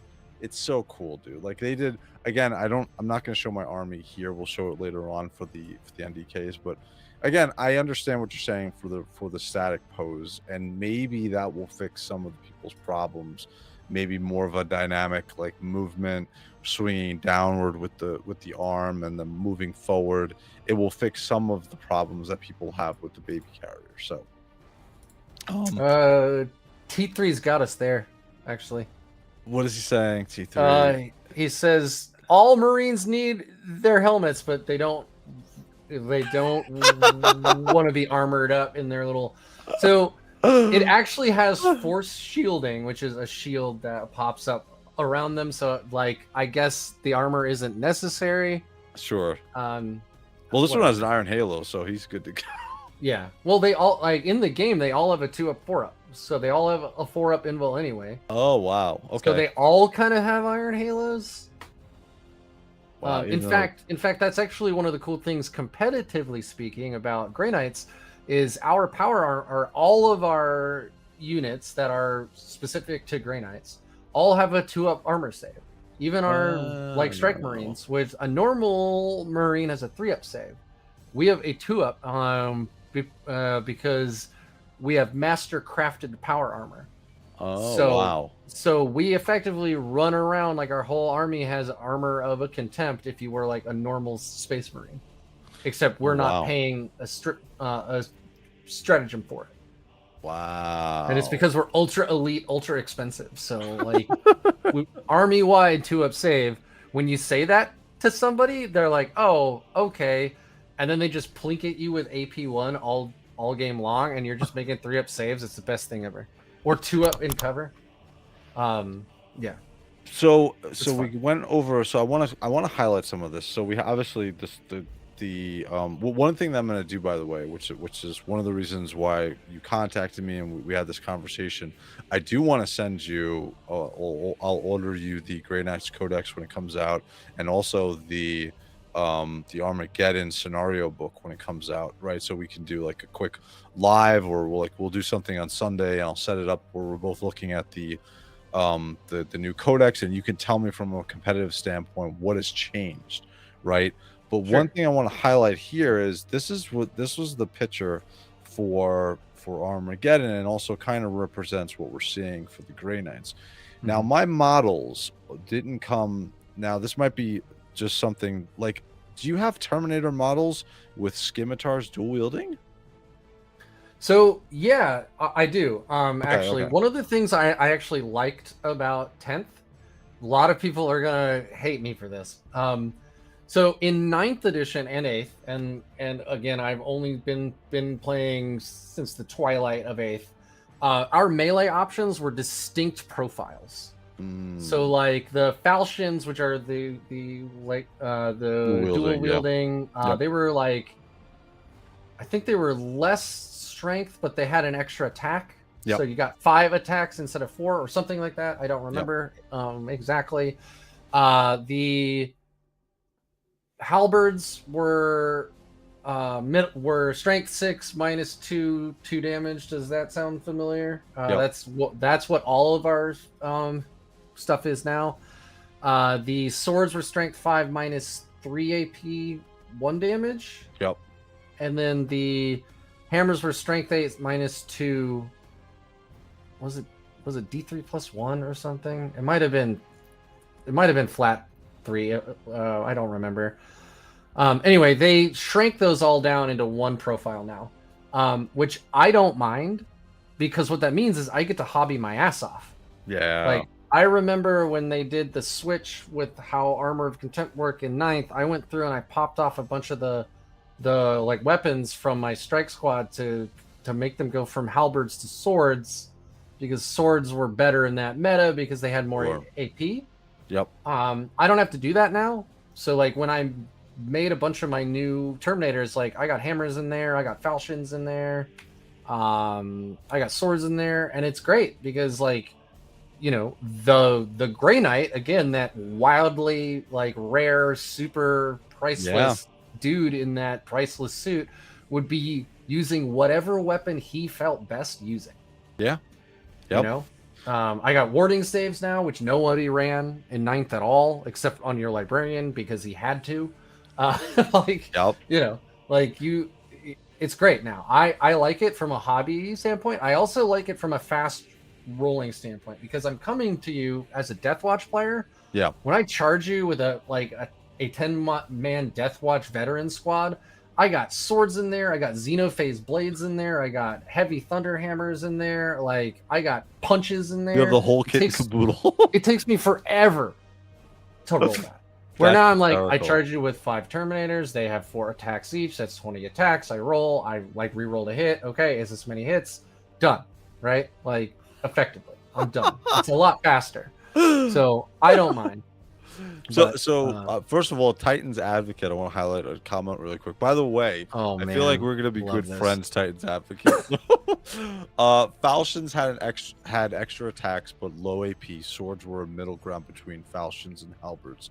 Mhm. Halberd was best all around for killing Marines. Hammers had big potential but hid worse.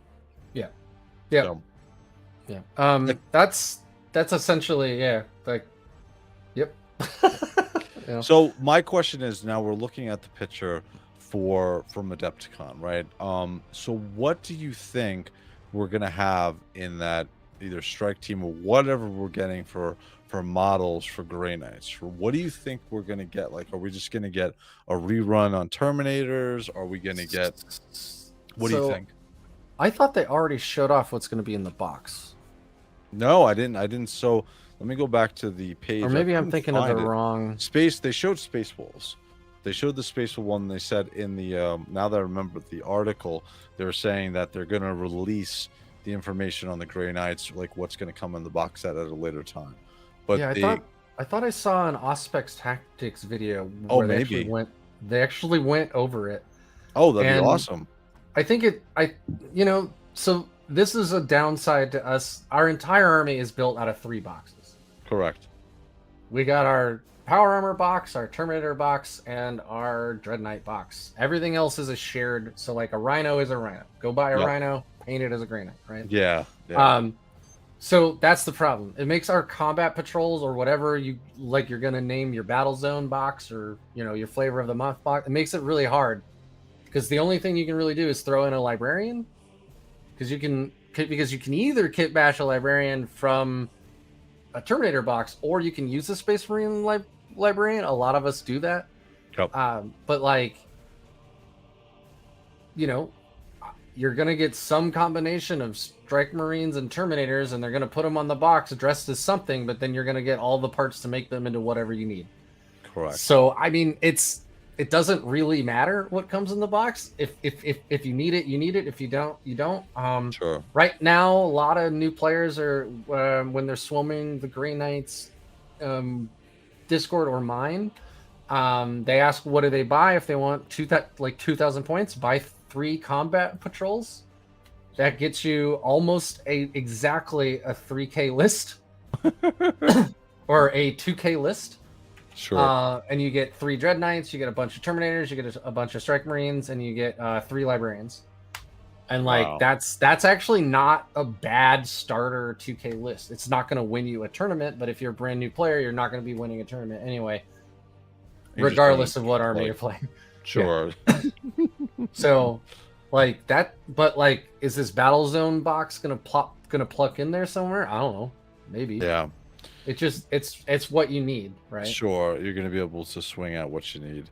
So, so obviously we got the. Let me bring this back over to the page. So, from a DepthCon standpoint, we got the. Do you play the scenario like the Armageddon that they're going to be coming out with? Do you play that at all as a tournament player, or like what is that used for?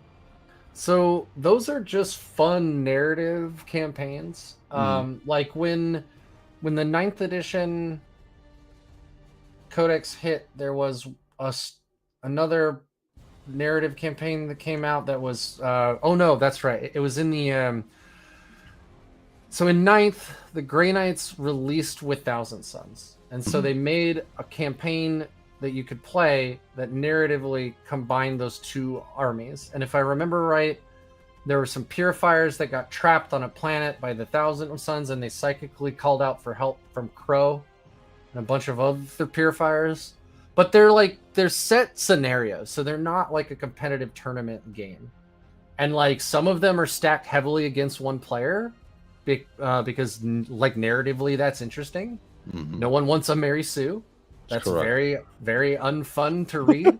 Right? So like, and then the next one is based off of who won the last one a lot of the times. Sure. But that's a narrative style. So that's a thing that you play with one friend, or, I guess you could play with multiple friends, but like generally it's 1v1 and you guys play through the whole narrative. And at the end, there's a winner and a loser. I get it. How long is it? Go ahead.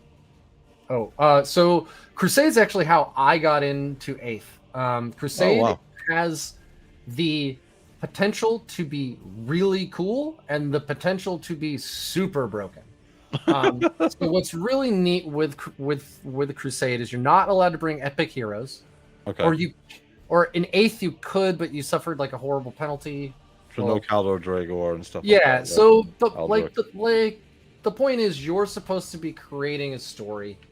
So they don't want you to bring in epic hero. I think what it is the epic hero can't gain like battle honors. Sure. Which I'll get into. But Crusade is usually, the way I've seen it played, is it's an escalation league style. Yep. So like you'll play 8 games in a league, or against a friend, and it can be any number of games that you want. This is just generally how I've actually seen it play. And the idea is like you're doing another narrative game against other players, but it's not on rails. Oh, I get it. Okay. So, for instance, you might have a Crusade where like you're playing Grey Knights, your buddy's playing Black Templar, your other buddies are playing Necrons, and the story is, the Necrons are awakening on this planet, the Black Templar are there for some other reason. Oh, and then your other friend wants to play. He's playing demons. Well, guess who shows up when demons show up, right? And so now it's a 4-way battle. And what's cool with and it starts at like 500 points, then it goes to like 750, and then 1,000, and then like 1,500, and then the last few games are done at a full strike force, just like a normal competitive game. Sure. But what's cool about Crusade is as you play, as you lose units, they gain like you roll after the game if they do well or poorly, or if you complete objectives or don't, you roll on a table, and they can either become maimed and they lose stats, or they can gain honors, and then you can pick upgrades. Oh, some of the upgrades are bonkers on certain units. Like, imagine Deathwing Knights, which are already horrifically hard to kill, and then now they've gotten so honored they have a 5-up Feel No Pain.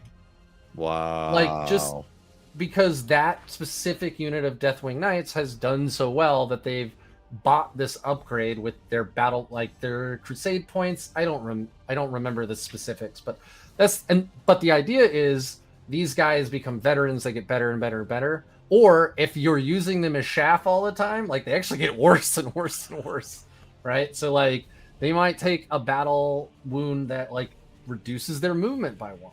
Sure. Well, on an interceptor squad that moves 12, that's not a big deal. On a Terminator squad, that sucks. You're now Death Guard Terminators. You're moving so slow, right? Thankfully, you can teleport everywhere. Yeah, I was gonna say. Yeah, like, it's interesting. But from what I remember from 8th when I was playing, there were a lot of upgrades that made you harder to kill, and almost no upgrades that made you like killier. So what ended up happening is battles would end up, like, everybody wants the Feel No Pain, like, that's good on every unit. So, like, everybody buys, like, the Feel No Pain upgrade, or they buy the, like, +1 armor save upgrade, Sure, or whatever, and then you end up with this horrible slog where nobody can kill anybody faster than, and it gets. That was my experience. Yeah. So all 3 of those, and then there's boarding actions, which is kind of Kill Team-ish. Yeah, I remember hearing that. So Kill Team is a completely different game. Completely different rule set. All the units, like, they're named the same, but they have different abilities. So I'm gonna skip Kill Team because honestly, I know nothing about it. I've never played it. I have played a couple boarding action games, and those they're like a 200 to 300 point list, basically. Okay. Ish. And they're all done in close quarters on, like, a Space Hulk kind of board. Yep. And the only ways that the rules are different are deployment, and then, like, you have to use an action to open doors, which ends up being a really interesting tactical situation, like, because if you're going through a Space Hulk, and, like, the player knows that there's a bunch of, like, Termagants or, like, Gene Stealers, like, behind that door, like, you're like, I'm not gonna open that door. Yeah. I'm just not. Like, or you, like, stick your guys with 2, like, heavy flamers right behind the door, so if they open it, they just get roasted. So there's a lot more tactical play that way, because the line of sight, like, distances are inches, mere inches. Interesting. So have you played any games of Kill Team? I have not played any Kill Team, no. Okay, and okay. I played 2 games of boarding actions, and I was soft nerfed. Because Deathwatch at the time could run Assault Centurions in boarding actions. Wow. And they are amazing when you don't have to worry about them getting shot. Yeah. They were insane. So I looked at the I was asked to not run those anymore in boarding actions. actions. I looked at Kill Team to see what the Grey Knights have access to. So it's obviously all power armor. There's no Terminators or anything like that. So it's interesting. But here we go with the Codex, and this is really interesting because I want to see from a lore perspective what else they've gotten. Because one of the things and I discussed this with Sandman Terror, and I just interviewed the Remembrancer today. That'll be coming up on the channel probably in the next couple of weeks once I finish editing that monster. But one of the things that we were talking about is the lore for 40K and how thick and meaty it is. And so what I've done is, from my perspective, just concentrate on knowing as much as I can about the Grey Knights. So it's very interesting for me from the Codex perspective to see if there's any new lore perspective stuff. And then I want, from your perspective, how the changes to the meta are going to be, right? And so I think that this will be interesting. I am really looking forward to the release of this when this is coming out.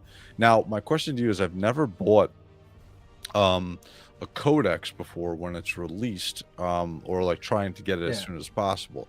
I've purchased the special edition of the Emperor's Gift, and that was terrible. That was a horrible experience. I wound up staying up until 6 a.m. to try to pre-order. It wasn't there. Then I went to sleep, and then I wound up buying it anyway on eBay for double the price, right? So if I would have known it was scalped, I don't give a shit. I wanted the goddamn book, but if I had known that was my only way, I would have saved myself so much sleep. I would have gotten much more sleep on that Saturday. So from your perspective, to purchase this, is this going to be a pain in the ass for me? So I'm gonna let you know just straight up, like, you don't need to buy the codex for me. I'm gonna buy it anyway. The thing is when I've done it, so I have a local game store that I very much like. Cool. And I've been going there for years, even before I played 40K. So I know all the managers there. Sure. Last release, which was actually on my birthday, for the 9th edition Grey Knight book, I had called them, like, I had ordered it through them weeks ahead of time. They got it there like days before they're legally allowed to give it to me. Oh, but wow. but they let me, like, they actually let me drive down before opening. I knocked on the door and they gave me my book. That's so awesome, dude. I got to drive down there at like 8 a.m., talk with the person who got there first. He handed me the book. I went right home. I think I even took the day off, and I did a live stream of me going through the book. Wow, that's awesome. So don't worry about it for me. Okay. But in case Games Workshop is listening, no, they did not give it to me early. They gave it to me on the day it was supposed to release. They gave it to me earlier than a lot of people did, because I just begged and borrowed and pleaded and cried, and they were like, "You are a grown man, and this is a game about dolls." But okay. So that was cool. I don't know if they'll even do that for me again, but the unfortunate thing is that we'll already have had the entire thing for a week by then. Yeah. Because, there are all the folks who, Vanguard Tactics or Art of War, they all get it early. Sure. They review it. They play games with it. They're going to have lists out. They're going to have ideas of how it affects the meta. Sure.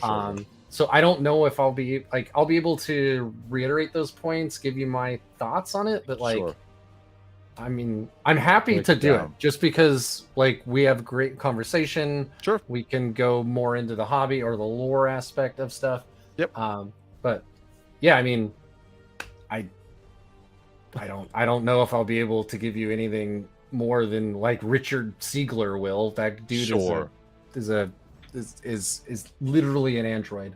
What I'm going to say is I'm going to wait, to be honest with you. I want to get my competitive information from you. I like Aspect Tactics, and I like the other tabletop guys, which I'm subscribed to and stuff like that. But I want to come to you for my competitive information, right? So I'm going to wait until you have it, and then we'll talk. We'll have a live stream, and then we can go through it. And if you want to reiterate what they're saying, that's awesome. But like I said, I want to go to you for my information regarding this side of it. So I think this is awesome. And also the one thing that Titan, again, advocate, I want to highlight, Wraith, if there's an LGS near you that sells Warhammer, you should be able to pre-order it through them.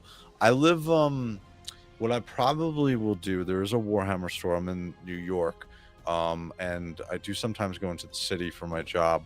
So what I'll do is I'll probably reach out to the Warhammer store there and see if I can pre-purchase it from there, and then I'll just go into the office that day. Or go ahead.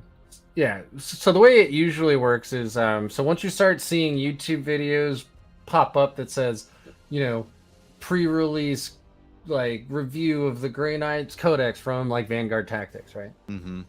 That is when pre-order is available for us mere mortals. Okay. Call them then, like, give them your deets. Sure. Say you want a copy. It's probably already in the Warhammer store. They just can't give it to you for a week. Sure. I know LGSs sometimes get screwed, but I've never heard it for codexes. I've heard it for boxes, like special boxes. Like they're told they can buy 4, but then they're actually like only given 2, and then they have to decide which 2 customers don't get it. I get it. I get it. But I've never heard that for codexes. So my question to you for the box set for the Grey Knights that's going to be coming out, it's obviously going to be more of what we already have, but what I plan on doing is I want to buy 2 of them. I reached out to a professional painting service because I wanted the models painted just like how my models are now, and then I want to buy one and I want to try and paint them, even though it's going to look like my 5-year-old was painting them. But I want to. We all start somewhere, brother. That's what I'm saying. So I want to try painting them. But my question to you is, are these going to sell out super fast? The box sets for the Grey Knights? No. Okay. Not unless so at least not if they're releasing the ones that we have right now. If there's, coming up to the codex, they do another reveal where they're like, all right, it is the Terminator edition. Yes, you guys get new Terminators too. Woo, right? Then probably. Yeah. The Grey Knights are popular because they're elite. Yeah. So like kind of like Custodes, where you can kind of spend like just a couple $100 and get all the, assuming you're like not buying any of the Custodes Forge World stuff. Sure. Like you drop a couple bills on it and you have a full army. So it's not like Gene Stealer Cult or God forbid you play AdMech and then you just like mortgage your house and that's the way that you get a 2,000 point army. But I want to say really quickly, good night, Miniature Warzone. It was nice meeting you. Sounds like we're going to have a good conversation in the future. So thank you for stopping in, dude. But yeah, no, I agree with you. Like I said, so that's cool to hear and to know that I don't have to worry about. I'm not going to have a situation like the limited edition Emperor's Gift book on my hand with either the Codex, the Armageddon book, or the box set for the Grey Knights that's coming out. So I've never bought any of the novels when they were released. So I'm not sure if you can do that through an LGS. I don't know how Black Library works. So this isn't okay. This is so awesome. But what I will say is the special edition of Knight of Grey, Garrow. This is obviously from the Horse Heresy line. This book is crazy. Like, this is leather bound. It has the gold leaf plating. It actually has the metal symbol of the pre-Inquisition right on it. This is awesome. It's also a much smaller book when you're comparing it to the special edition of the Emperor's Gift.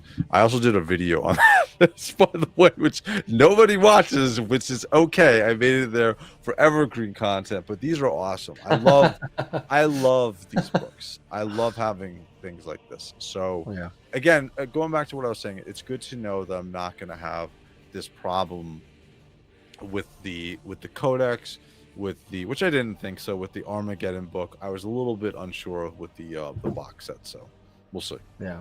So, I mean, if the box set has new stuff in it, it'll probably release in like a joint box. Okay. And it looks like from the Armageddon stuff that we're seeing, it'll probably be Khorne, like demons.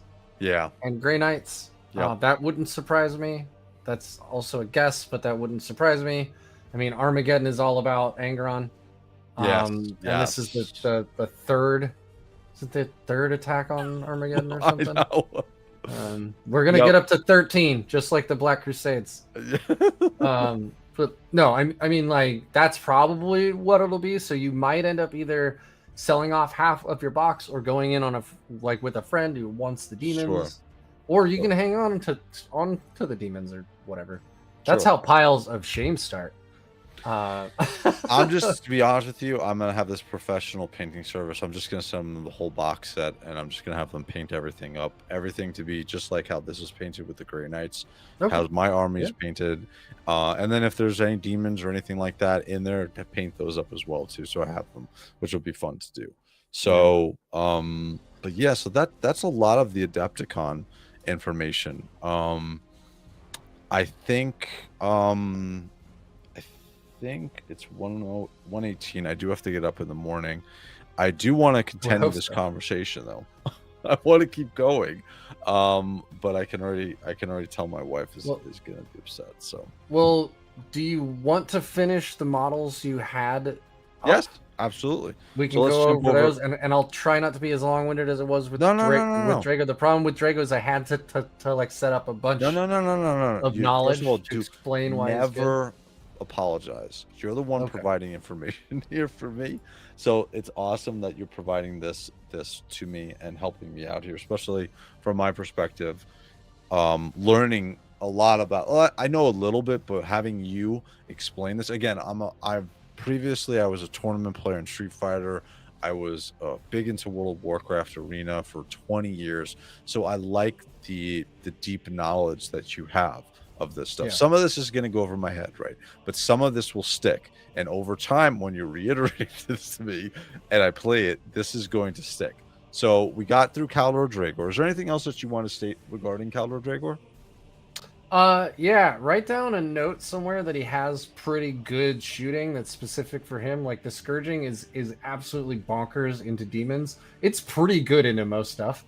It is absolutely bonkers into demons. It's so good. It's like Wow. 3 attacks Okay. hitting on 2, anti-demon 2+, so like you are gonna wound every demon in the game on a 2 or higher. Wow. Okay, cool. So Angron, Magnus, Beast and Nurgle, 2+.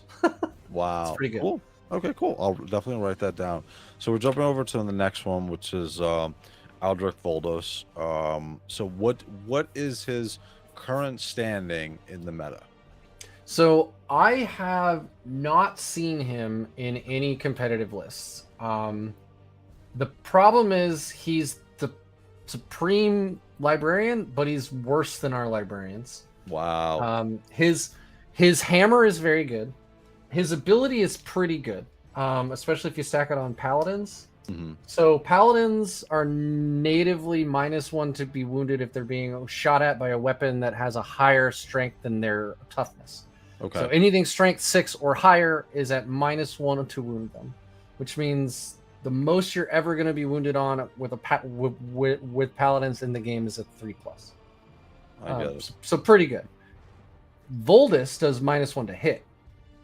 So what you can do, especially and this was really funny before they nerfed AOC, and this would piss off my orc player friend real bad. But what I did once, and I wanted to see how this would work.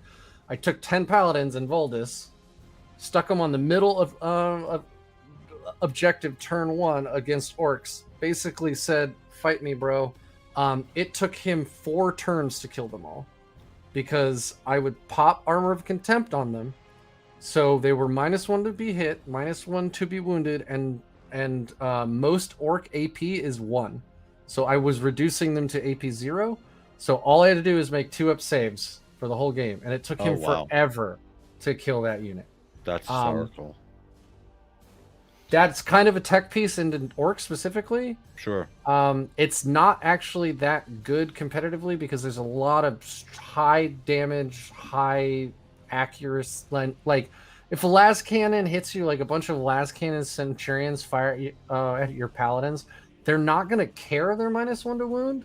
And if they're oathed anyway, they're already getting +1 to wound you anyway. I get it. So they're just going to wound you on 2s anyway, right? And then you're going to lose all your paladins, and they're rerolling all their hits. So like the -1 to hit doesn't really matter either. I get it. So Voldos just is in this weird place where like his psychic ability that makes him a librarian is in melee only. It doesn't hit that hard. Potentially a librarian can do 12 mortal wounds. Very unlikely that happens, but he could do 12. I think Voldos tops out at 6. And it has to be in engagement range. His hammer is pretty good though. Like he hits on 2s with a hammer. That's not bad. But, yeah. Like, do you think they'll change anything for Voldos in the Codex? Wait, what's this psychic mastery? He can fight twice. That's what I pulled it from the that's once per battle after charging, he can fight twice. Oh. Yeah, see, that's never come up. I've never used it. It's just no. I don't see the -1 to hit thing on there though. Are you? Maybe it's not showing the minus to hit. Yeah. Let me see. He has, yeah. So Sanctuary. He has -1 to the hit roll, and then he has Hammer of Flame, which is each time this model's unit is selected to fight, you can select one unit within engagement range and do some damage. Okay. So I don't know where this Psychic Mastery thing came from. Yeah, I'll have to. Doesn't sound. I'm gonna familiar. go to the wiki which you shared with me before, which I didn't know about at all. Yeah. I'm gonna update the information here, And but it's good. And Sanctified Warning doesn't make sense either because he can only join Terminators or Paladins, and they all have a 4-up invul, so a 5-up would be redundant. Okay, that makes sense. That makes sense. So in other words, like I said, so Voldus is not currently really used at all in a competitive standpoint, correct? Not really. No, Okay. I've seen one list do pretty well with him in it, but it was piloted by like one of the best players on the planet. So he probably picked it for a specific tech into his local meta, which is a level of play that I hope I get to one day, but I probably will not because that, like, you know, that's like 150 games of Warhammer a year territory. So right now, now with an 18-month-old, I'm lucky to get in 2 a month. I know the feeling. So yeah. So right now, Voldus is kind of left on the side. He's not being used. I wouldn't bring Voldus. I would bring Voldus in a list into like a newer player, and I wanted to play some fluffy stuff, and I didn't like want to just overwhelm them with a really competitive list. But also into like a brand new player, I'm probably going to play an army I don't normally play just because it's fun. Yep. Yep. And that way I can make mistakes too. All right, so like I know these data sheets like in and out. That's how I didn't even read that. Like when I was telling you all this, you knew it by the back of your head. Yep. Yeah. Yep. So all right, so we're gonna move on really quickly. So we got Garen Crow. So what's his standing in the meta? So I actually see lists where people bring him like right now, and they're doing well. He's not a required pick. People are bringing him. They will lead a 10-man of Purifiers in the Warpbane task force. Again, that's the Purifier like centric list. In that detachment specifically. So Purifiers, because they make their own hollow ground, they're always rerolling all hits. Just anywhere they are on the map, they're always doing it, right? Yep. There's a 1 CP stratagem that if you're not a Purifier, you get to reroll 1s to wound. Purifiers get to reroll all wounds. So for 1 CP, you are rerolling all hits and all wounds. So they can really punch up. Like in a 10-man specifically, because that's 30 attacks. Wow. Before Crow is there. One of Crow's special things is every Purifier has a unique ranged weapon called Purifying Flame. They have 1 attack base. One of Crow's special abilities is he doubles that to 2. And what's interesting about that attack is the attack is like strength 4. It's not very strong, but it's anti-infantry 2+. So you don't really care what the strength is usually, because if you're firing it into like Deathwing Knights, you're wounding him on 2s anyway. Like I get it. So it's pretty good. And then he has 3. Yeah, 3. So he gives it to himself, so it's 24. Wow. Purifying Flame attacks. Because he has. Oh no, he doesn't have the Purifier keyword. That's right. They patched that because they didn't want folks taking him in Warpbane Task Force and then bringing him by himself and giving that big bubble of the hollow ground. So it's 23 attacks hitting on 3s. Purifier's special thing is If they're below starting strength, they get +1 to hit. If they're below half strength, they get +1 to wound. So you have to lose 1 purifier, and your whole unit is now hitting on 2s. Yeah. So like purifiers have a lot of cool tech in the Warp Bane Yes. task force. So he's not an auto include, but if you need a 10-man to really punch up, like he helps them do that. And then he's not bad in melee either with the dev wounds and 5 attacks. So Michael Farley, by the way, what's up, Mike? Commented, I wish his melee was better regarding Crow. And it's so funny from a lore perspective. For Crow. Absolutely. Yeah. Yeah. Like he has this awesome looking demon sword, and he never uses any of the powers of it. It's literally just a slab of metal that he goes up to demons with, and he's smacking it like it's a hammer. Yeah, all while it's yelling at him. If you haven't read the Castellan, god, it's such a really great book. But no, so in 9th they did that more lore accurate. Sure. And what he did is he had like 7 or 8 attacks. Because he's a blade champion, but they're at strength 4, no AP, 1 damage. Nobody took Crow. Yep. So, like, I get what they're trying to do with the lore. They're trying to remain true to it, but at the same time, like, they want to give different, like, precision is not super common on melee. Yep. So that's neat. Dev wounds with precision is also super rare as far as I can remember.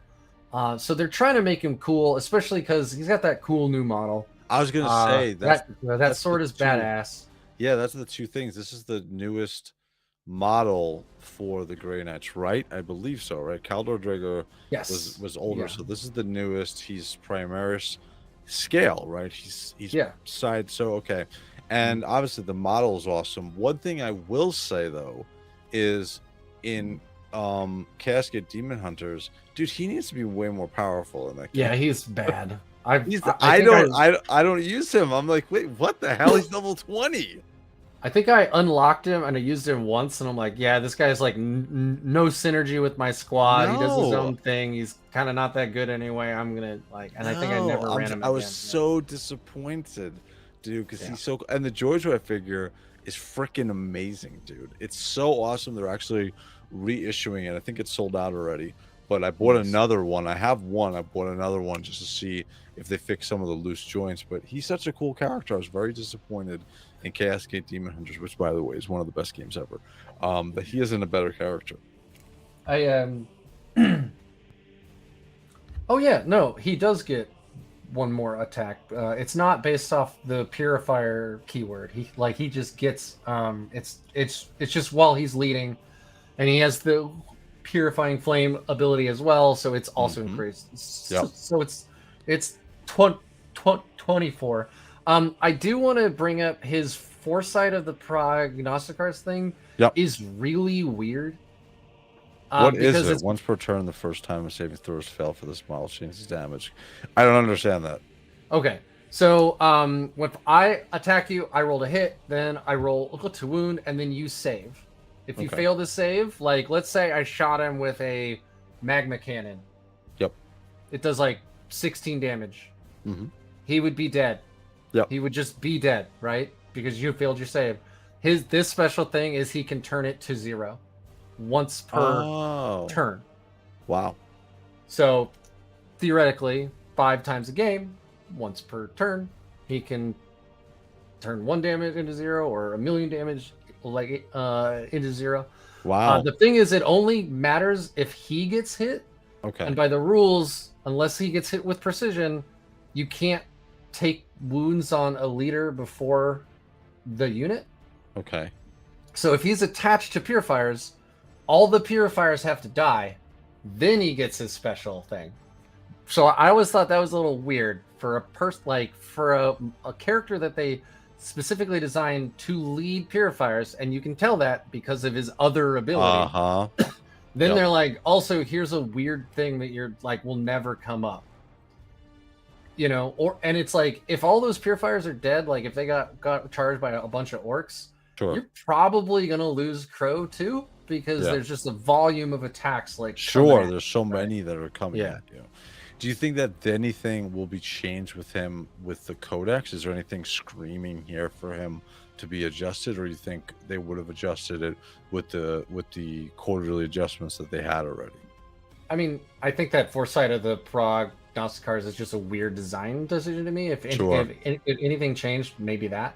Okay. Um, it might be cool to see that change. Like one of the, if we got a new unit, I'd like to see like a prognosticar or an interceptor leader. And That'd if be it was awesome. a prognosticar, I'd love to see like reroll saves of 1. Sure. Sure. And then you stick that on like a 2-up save Terminator unit, and they're just like impossible to kill. I think that'd be pretty great. By the way, before we move on to the next one, I just want to say this is such an awesome model, dude. Such a great miniature. It's a fantastic model. Yeah, Absolutely amazing. I painted that sword like 6 different times because I kept like not getting it quite where I wanted it, but I don't have mine here to show you. No, that's okay. We're gonna have more than enough chances, dude. Don't worry about it. All right. So how many more we got? We got the Libby, and then what else? Okay. 2 more. So we got. So this guy, Grey Knight's champion. Like what? Does anybody use him? Yes. Oh, really? God. He is. So he's cost is low. Oh, he's my baby now. In Warpbane, he's really good. I actually have in that that document I sent you. Yep. Not including my list of the 6 lists on there.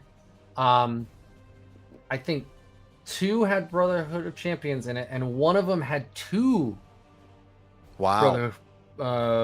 Brotherhood of Champions in it. So, by himself, he can delete most non-Terminator leaders in the game. Wow. He has precision. Yep. He rerolls all hits and wounds into any character unit. So anytime a character joins a unit, the unit gains the character keyword. Wow. And he has precision. So like, let's say you're fighting Necrons. You charge or get charged because he also grants fight first, which is our only way to get fight first in the whole codex. Oh, wow. Or the whole, index. Yep. What happens is you activate, you kill his Technomancer on his stupid wraiths. He obliterates it unless the guy just rolls godly. Sure. And then the wraiths no longer have their 5-up Feel No Pain, and suddenly you can actually chew through and kill that unit where it's impossible otherwise. Or it's not impossible, but it's very, very hard. Like that is known to be a very tough unit. So that's great. Like he's good for that kind of. Eldari die. He just obliterates Eldari that aren't like because they're T3. Wow. Most of their so he's gonna wound them on 2s. He's re-rolling wounds. So like Eldari leaders, he just noms up. Holy crap! Wow. He's great. Wow. Okay, I didn't know that. Shit. The downside is if you join Strike Marines, they lose Scout, which sucks. So you can't do like any Scout from a Rhino push up in the middle play, because if he's in the unit anyway, because they lose Scout. Did they do that on purpose? Did they nerf it on purpose for that reason? I'm not sure. I think it's kind of weird. Like we have no infiltrating units in our whole index. And we only have 1 scouting unit, which is our strike squad. Wow. Which you usually want to leave back on, like, if you only have 1, you usually want to leave him on your home objective to sticky it. Sure. So, and if it's not on the table, if it's in a Rhino, it's not, it doesn't exist. So you can't like sticky it through a Rhino. Like it has to be on the board. So I don't know, but he's great. I think he's awesome. Wow. So best of the ones we've gone through so far. So Drago slaps. Like, yeah. Do not get me wrong. Like Drago it just absolutely doesn't slaps. fit into the meta groups right now. Also, martial discipline doesn't exist, and neither does psychic conduit. I don't know where you got these. Yeah, I don't know. I'm gonna have to go again. I'm gonna go to the list, the Yeah. site that you got, and I'm gonna grab the information from there.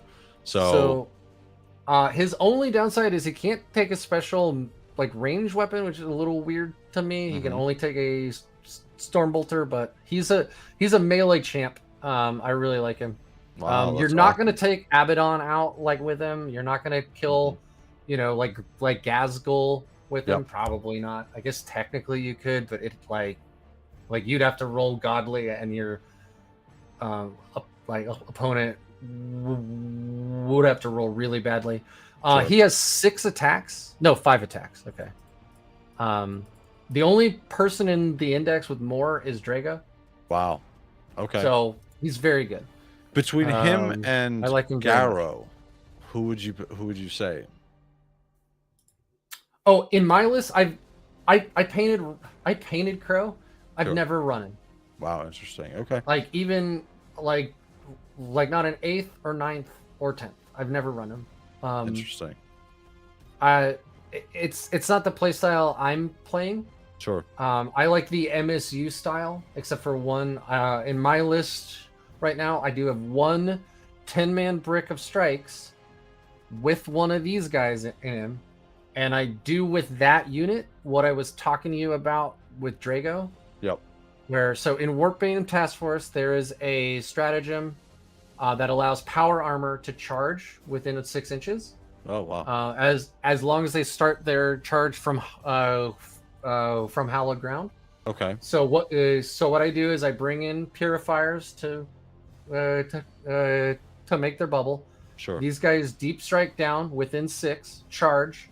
I flood in objective with 22 OC, or I'm sorry, yeah, 21 OC, and then I slap whoever hit it, or like whoever is on there. Yep. By flipping it over to my hollowed ground. Yep. And when you have a 10-man brick of dudes which fights first, and like the corn player wants to rush his exalted 8-bound in, and you say, "Are you sure?" They fights first. It's 30 attacks from the unit before the Brochamp gets to do his thing. Yep. They actually are like, "Oh shit, like now I have to like do some pile in play or avoid it, or Sure. because they will pick up, especially for 1 CP, they can reroll 1s to wound as well as all hits. So like you can kill a bunch of exalted 8-bound with these guys. So I It's want an to interesting tech piece.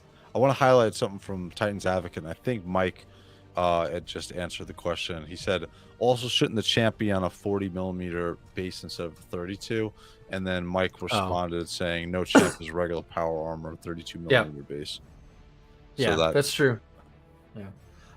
One more thing I want to actually point out. So in the Warpbane Task Force, there is an enhancement called Radiant Champion, which makes sense. It is awesome. So the first thing it does is it gives precision, which doesn't matter. This guy already has it. Yep. But the other thing it does is for every failed wound, or no, every time it wounds, like it does, like you don't even have to fail a save. Every time he wounds, he does an additional mortal wound. Wow. He just straight up does a mortal wound. Wow. So he can do 6 mortal wounds or 5 mortal wounds potentially just by himself before any of his normal damage. Wow. And it's only 15 points. Wow. So this guy's bonkers for 80 points. Yeah. So my question to you is the model, right? Because obviously, what do most people? Obviously, this is a repurposed pro model. What do most people use for the champion?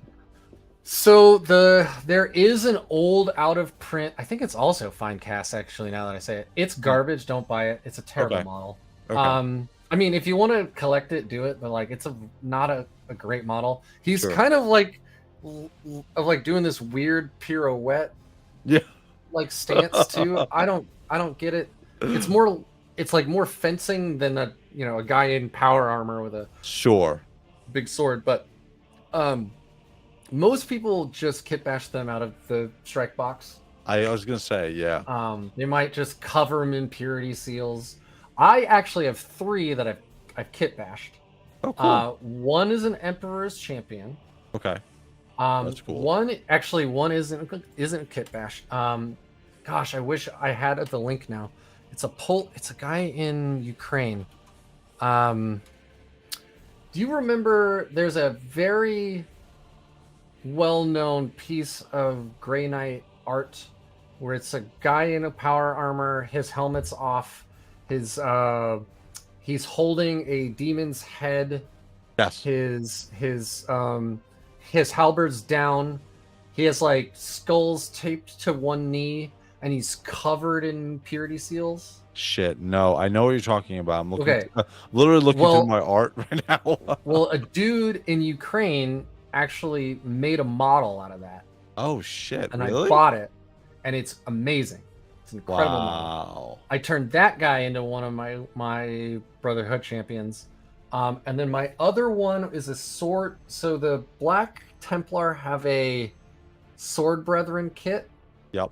And there's the sergeant, I think, is like doing this like he's got his sword up like this, and he's just coming forward, and he just looks like an absolute metal badass. I took that guy. I put a Grey Knight head on him. Cut off his sword, stuck a Nemesis sword in it, added some other like Grey Knight bits, and that's my 3rd Brotherhood champion. Cool. They're all in the other room. I could show them to you, but they're in the other room.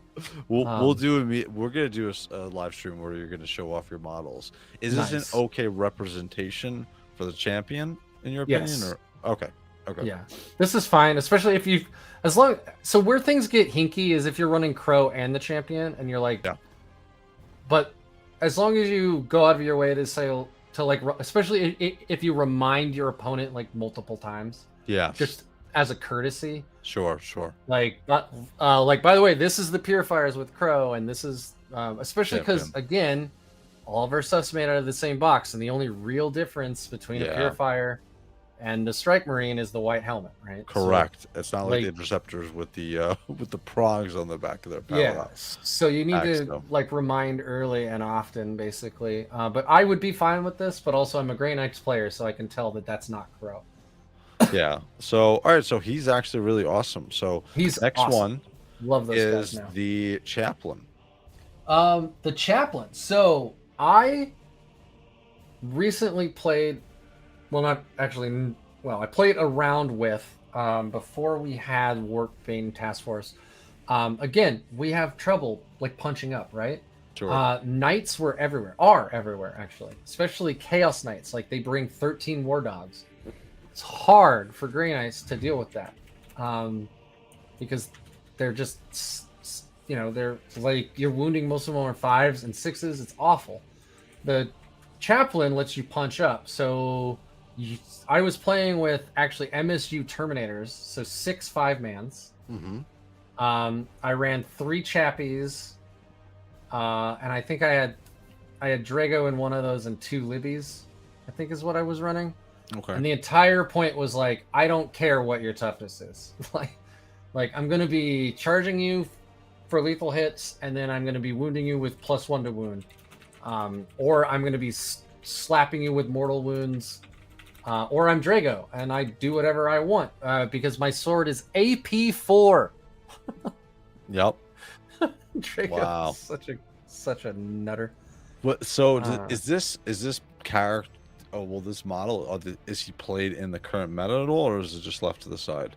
Nah, not really, unfortunately. So Warpbane fixed kind of our problem with punching up, because like you can do stuff now. Like I won an RTT. I brought a Land Raider, just a normal Land Raider. Let me tell you, 4 las cannon shots, re-rolling hits. Like, I can kill stuff. I can kill knights. Not big knights. Sure. Then I have like my Dreadknights also, like reroll on hits. I don't have a problem in Warpbane, not like I did in Teleport Strike Force. Another problem with Grey Knights is because we're so expensive, it's hard to find 85 points in a list. Like what you end up up doing is like you downgrade a Paladin squad to a Terminator squad, and then you have to like drop an enhancement off like one of your leaders to shoehorn in the chaplain, and then you're sitting there like, I really need that enhancement though. So then you put the enhancement back and you get rid of the chaplain, and then you're like, I have 30 points. What do I do with 30 points? Okay, I upgrade the Terminator squad to a Paladin, right? And it's just like everything's expensive. So like it's hard to find 80. Like I do that with rhinos all the time. I love rhinos. They're really good. Yep. The humble rhino is an excellent unit. Yep. And it's just finding 75 points for just a rhino can be a nightmare. And then you end up redesigning your whole list and you're like, well, this no longer does what I wanted it to do. Right. Exactly. One comment I wanted to highlight really quick by Titan's Advocate, where he says, Wraith, you also gotta keep in mind your meta is New York. So your meta in New York is going to be different from the meta on the West Coast or the Midwest. My meta up here in Seattle is all tanks, for example. Actually, I didn't know that. I thought that it was more. I didn't know that the regions we have very different metas. It's pretty astounding, actually, and like a lot of the times the meta changes not by what people are running, like in terms of units, and what Garrett is saying is absolutely true. Like it does, but a lot of times I've noticed it's like your meta can even change by what game store you're playing. Right? Like one game store might have a ton of guys who all love to play demons. Sure. Right? Or just chaos in general, right? They're just a shitload of chaos players. And then suddenly you're like, okay, now I have to tech for chaos. Like if I'm playing like an escalation league in this, like the smart thing to do is to tech for like what chaos can do, right? It's like when Necrons were hot with Hypercrypt. Like if you wanted to go to a GT, you had to think about how am I going to shut down Hypercrypt. Unfortunately, a lot of those answers also shut down Grey Knights because we also have Uppy Downy. You know, so there's those as well. There's a list I want to go over with you later. Sure. By David Ozawa. His meta is heavy with knights. Imp knights are really good right now. Okay. Chaos Knights have been sleeper good the whole edition basically. Sure. So he runs 4 Dreadknights, 1 Rhino, and 4 Razorbacks. Really? And he is 4-1ing GTs with like 80 players at it. Wow. And he's running the Razorbacks because they have las cannons. They're twin linked in Warpbane. He's already rerolling his hits. He can move block with them. He can shove them into like a range unit that doesn't want to be stuck in melee, right? Like the new Eldari Dark Reapers. They have like 48-inch range, which is effectively infinite on our tables. High AP, high strength, and they're 3 damage. So they kill Terminators. They munch Terminators alive. Every failed invul is a dead Terminator. Oh, and they ignore cover. But if you can slam a Rhino or a Razorback into that unit and they have to spend a turn falling back, they can't shoot. Wow. So like there's all these plays, and then if they're not doing anything else, they can run around scoring you like secondaries. They can be behind enemy lines. They could pull back and do containment. They can do all this other stuff. So he purposefully brings a shitload of Razorbacks, which I have never seen. That's crazy. David is an incredible player. Yeah, I've again, I might very limited experience, but I've only heard of NDKs and what you're talking about from the other type, but I've never heard of using like that, especially that many Razorbacks. That's actually pretty crazy. Yeah. So just a final. So Chaplain not really used in this. Correct. No. Okay. I know one person who ran him at and RTT. Also understand like there's a different meta between like GTs and Yes. RTTs too. Yep. So like Yep. RTTs are where people go to like try out new lists, try out that new like, this sounds good, but is it? Where a GT, people are trying to lock in. They're really focused on Correct. trying to win. Yep. So they're not doing wild stuff. I mean, some folks go and do it, but those people aren't also planning on winning. Correct. Yeah. They're just there for the fun type of thing. I understand. Yeah. I know somebody who brought a chaplain to an RTT, and it was very funny. He actually charged a Chaos Land Raider with a 5-man and punked it in one fight phase. Yep. Because he was wounding on 5s instead of 6s. He rolled hot, and his opponent did not. And he popped a whole rhino, which is just hilarious to me. So like it has some play. I would run one in a crusade for sure. Sure. Just because like he's unnamed, you can buff him up. It'd be a lot of fun. Yep. Also, his melee is kind of meh. Yeah. All right. So the librarian, you already said before that he's better than the Naldric, right? Yeah, so he is he used in the current meta? So not anymore. Okay. Because Warpbane Task Force brought us a bunch of the reliability in hitting and like in melee and fighting that we didn't have in Teleport Strike Force. Sure. When Teleport Strike Force was the only thing we had, you saw a lot of lists that were like 3 Libbies, 6 Dreadknights, and like a Strike Squad, and maybe a Calidus. I don't remember what the points were specifically. Yep. I call that one maximum violence. Like that list existed to try to do as much damage as possible to cripple the enemy in the first few turns so that they had nothing left to do anything with. The problem is the Grey Knight Librarians were best run by themselves to get angles, to not have you buying costly Terminator bricks in that specific list. But when they're run by themselves, you're playing like they kill themselves a lot. Wow. It's very common. So their Vortex of Doom is bonkers. Yeah. This is, by the way, I want to make a comment. This is in Cascade 200. It's crazy. Yeah. Yeah, it's really good there too. Yep. But so you select one enemy unit within 18 inches invisible. You roll a d6. I'll get back to the one later. Sure. On a 2 through 5, that enemy unit takes 2d3 mortal wounds, so an average of 5. Sure. It can be 2. It can be 6. Wow. It's usually 3 or 4. Actually, right? On a 6, it's 2d6 mortal wounds. So potentially this guy does 12 mortal wounds. Wow. This isn't a pistol, so it doesn't like he can still fire his other gun. His other gun's a Stormbolter, and then he also has a psychic attack. It's not on here, but he has a psychic. Oh no, it isn't on there. He has Purge Soul, which is another ranged psychic attack. Is that like Cascade Demon Hunter with the psychic attack, which is completely ignoring terrain and line of sight, and like it has like ridiculous range? Because that's what I remember the librarian had in Cascade Demon Hunter. They had that crazy psychic ability. No, it doesn't ignore cover. It has 2 modes. Okay. So one is just a standard. It's one shot hitting on 3, strength 6, -2, 3 damage. Sure. Or you can focus it, which means it gains hazardous, and it gains the precision keyword. So you can I don't know. Honestly, I never really figured out a good.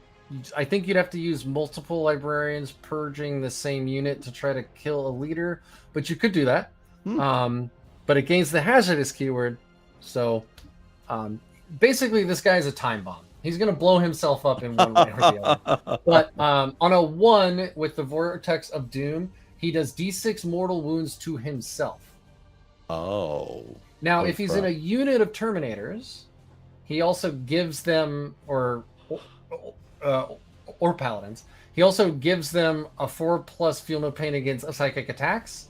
Mhm. So if he's leading, he also gets a 4+ feel no pain against that damage that he does to himself. Oh. But what ends up usually happening is you're running him solo, so he'll just kill He'll him. kill himself. So he has 5 wounds. That makes sense. He has 5 wounds, so if you roll a 1, you have a 33% chance of just killing him. So I've lost games where I brought 2 librarians and they'd come down turn 2 from Deep Strike and they both kill themselves. Oh my god. And it's like, okay, well, that's cool. That wasn't in Chaos Gate. No. And it's like I lost 250 or 40 points and the enemy had to do nothing.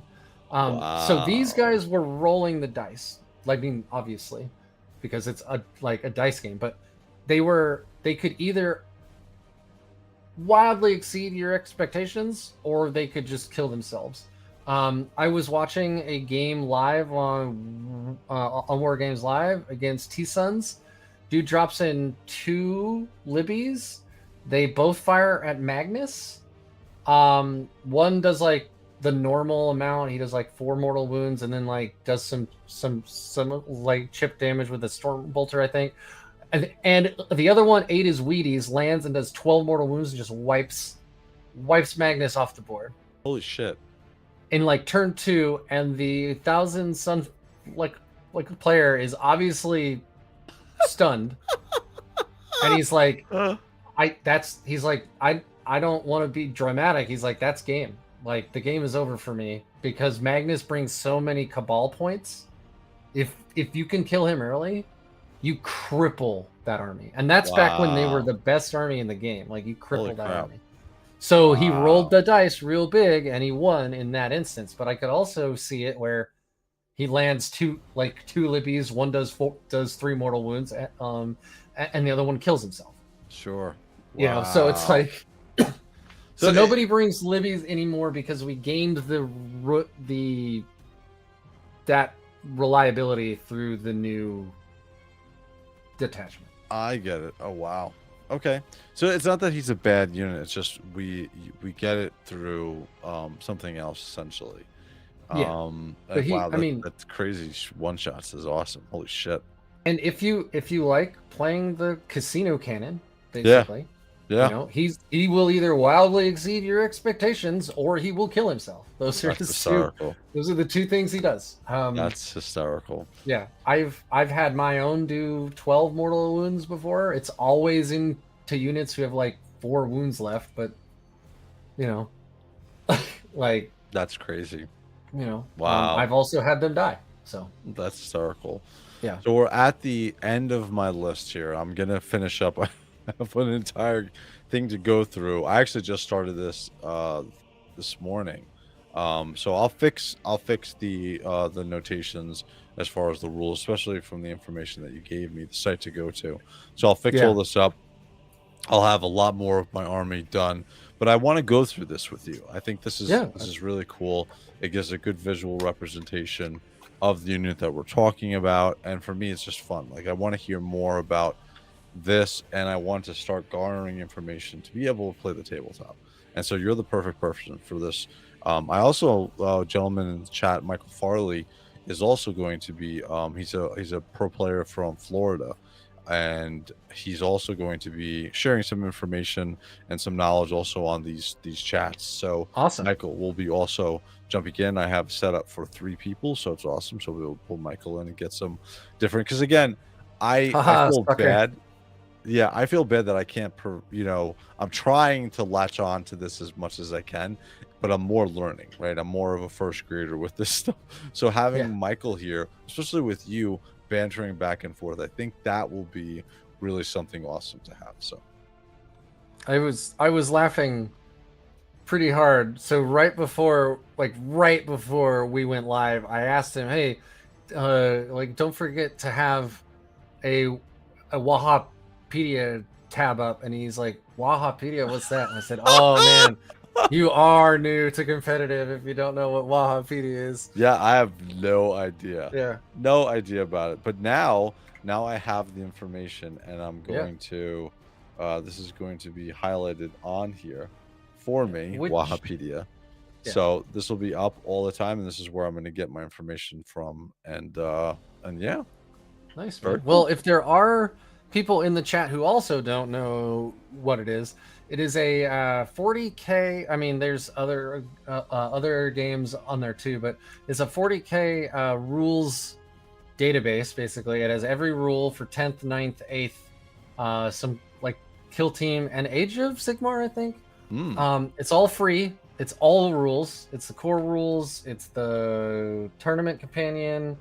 It's all the factions, all the data sheets. It's all on there. It's free. Because it's hosted in Russia, Games Workshop can't take it down. Oh shit!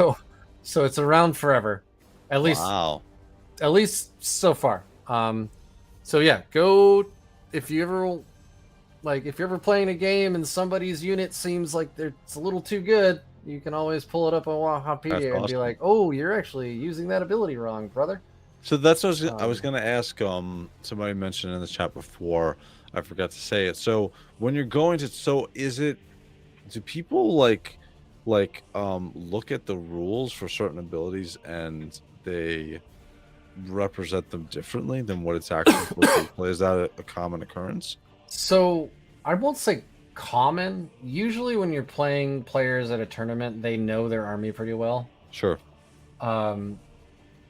Yes, I've done it. I've never done it to cheat. Sure. But I've been like reading stuff too fast, or what's funny is I can also do the other thing where I read it wrong and I nerf myself, because I've had that happen too. But yeah, I mean, it happens. Sure. If it's one ability one time, the guy apologizes, like we just roll on. Like if they consistently do it, then either they don't know their army or they're cheating. I have never run into a blatant cheater. Okay, cool. And I've only had 2 bad games out of the dozens and dozens and dozens and dozens that I've played. And then one of them ended up like being a really good game about halfway through when we realized he's hard of hearing and I'm a stutterer. And we were playing in LVO, and once we realized that, we're like, all right, like now we know how to communicate with each other, and it was a lot better. But that's yeah. So like I do want to mention 99.8% of the people out there playing, they're good people. Sure. You know, they're also fathers who are wasting a weekend throwing dice. Like they probably had to, bargain with their wife for 3 months to get out there and do it. Sure. Like, normal people playing a stupid game of dice with their painted dollies. Yep. I've had very, very good fun games with almost everybody I've ever played with. So So listen, so I think we did a lot tonight. I first of all want to say thank you for coming on, and this is going to be something that we're going to continue on. I think that this time again, I apologize for my newbiness, but I will absorb the information eventually. But I have some knowledge. Again, this is why this helps me, right? Because I'm able to bounce questions off of you, and you're able to provide the insight from a high level perspective. So that's awesome. Yeah, I think this was an awesome night. I think that it was pretty back and forth with some of the information. I love your aspects that you're able to bring. Do you have any questions for me? I guess when are we doing it again, right? Next Sunday. Next Sunday, 11 o'clock. Let me check. Definitely not. Definitely, we are definitely going to do it next Sunday. So on Easter? Oh shit, that's right. It's Easter. I keep on forgetting that. Shoot. My wife's working and my baby's 18 months old, so she'll be asleep anyway. Yeah, I mean, this is a pretty good time for me. I'll just pass it by the wife just to make sure she's okay with it. But I'm pretty sure we'll do it next Sunday. Yeah. One thing I will mention is Tuesday, I took off of work. I'm going to be playing Space Marine 2 has the patch 7.0 coming out. So I think it's Monday early morning, but either way, I'm going to be on Tuesday. Probably going to be streaming man. for almost a whole day. And I'll do some unboxing of some of the Space Marine 2 Joy Toy figures, which I haven't opened up yet. So, but we're definitely going to do this next Sunday. I played so much Space Marine 2 when it first came out. I got like 100 hours on there, and the last time I played was Halloween of last year. That's a start, dude. You know who said the same thing is the Remembered Sir. He's exactly the same way as you. I came to the party late because I had brain surgery in August, so I couldn't really play the game until like December. But I love it. That's obviously your fault. It's 100% my fault. 100% my fault. But again, I want to say thank you, Rick, for coming on. We're definitely going to do this. We're going to expand this more of the role into what we're doing on Sunday nights. Yeah, and like I said, we'll still cover the Joy Toy stuff. I want to get you a little more into the Joy Toy stuff to see if I can pull you in a little bit more. But from my perspective, I got Drago. I'm okay. We'll see. You need a Joy Toy NDK. See if we can get you one. But staple it to the ceiling. I don't know where else to put it. But yeah, I want to say thank you, obviously, to everybody joining, and who also please press the like and subscribe button. Go to NoobHammer's channel if you haven't already, and subscribe to him. He has an awesome channel. He even from this perspective, like, this is just the tip of the iceberg, what he's able to do on his channel. So if you like the conversation that we had, especially jump over to his channel. He does these, how many times a week or how many times a month do you do your live streams? Oh man, that's a rough question. So unfortunately, I'm not as frequent as I used to be, just because of timing. Sure. I'm only available late nights, and so if Okay. I'm talking to like somebody who won a tournament on the East Coast, Sure, they're like, I'm sleeping, brother, and I get that. I do have guests on frequently who are very good players, also on the West Coast. So like Daniel Mindlin, Tommy, and I'm not even gonna try to pronounce his last name. But they're like Warhammer Worlds level Grey Knight players, very good. I have them on frequently, but that's awesome. Deathwatch is back on the rise, so a lot of my videos lately have been about Deathwatch. Alex Pina is local-ish, and he's very good. He plays with probably the best competitive team in my area. One of the members of that team is actually on Team America. Wow. So like these are very good players, but he's playing Deathwatch right now. So if you're into that, we'll go over there. I actually haven't done Grey Knight content in a while. Part of it is because we don't get a lot of tournament wins. Like, that's one thing you have to know about Grey Knights is, like, it's an X and 1 army. Sure. It's not really a X and 0 army. Okay. It happens. We do win events. It's not like we're terrible, but like it's hard to push through that final match for various reasons. But like when Deathwatch is winning tournaments, I can have them on and folks watch. So I guess that's a long-winded way of saying I don't have a schedule. When things align, I do them. Probably why you have like 2 or 3 times as many subs as I do. Also, I have a very, very niche content. Yes. I have competitive content for 2 lesser known factions in a game where if you really want to get views, you do hobby stuff. Like if you really want to get views, you paint. Correct. I agree. Well, I think that this is awesome because, again, you provide the information and the perspective that I want and I can't get right now, especially from playing the game and stuff like that. So having you on these live streams on Sundays, as long as you're okay with coming on, and we'll get Michael on here also, and we'll talk some more of the competitive stance. Like I said, I'm completely open with talking about other factions and stuff like that. I just want the first couple ones that we're going through just to concentrate on Grey Knights, especially because I have a 6,000 point Grey Knight army. So, Yeah. but Another things that's slowing me down, and I don't want to eat up too much more of Sure. your time, is that with a codex around the corner, like I've been wanting to do a "So You Want to Play Grandma's Huh?" like army, Yep. where I have little videos about like every data slate Yep. or every data sheet. I want to go over like the detachments in like little bite-sized chunks. But that's like doing that now, right before a codex hit, seems like a waste of time Correct. when we could Yeah. have it in 3 months. Yep. So, there's been some content I have on the back burner that I'm waiting. I'm Cool. waiting to do Very because cool. I don't want them to be out of date the second I put, 40 hours So, of work into the videos. well, this is awesome. Like I said, I'm gonna have you on as much as you're able to and want to on these Sunday nights. I think this is awesome. We'll bring some more people into it on the horizon. We got some more JOYTOY stuff coming up. We also got the Codex for the Grey Knights. We have the Armageddon book. We're gonna do a little bit of painting on here, and obviously we'll swing it over to your channel and push some of the focus onto you. So again, I want to thank everybody who's also watching this on the replay. Say thank you again. Like and subscribe to my channel. Also like and subscribe to NoobHammer. Again, if you guys have any questions or comments, please shoot them in the video.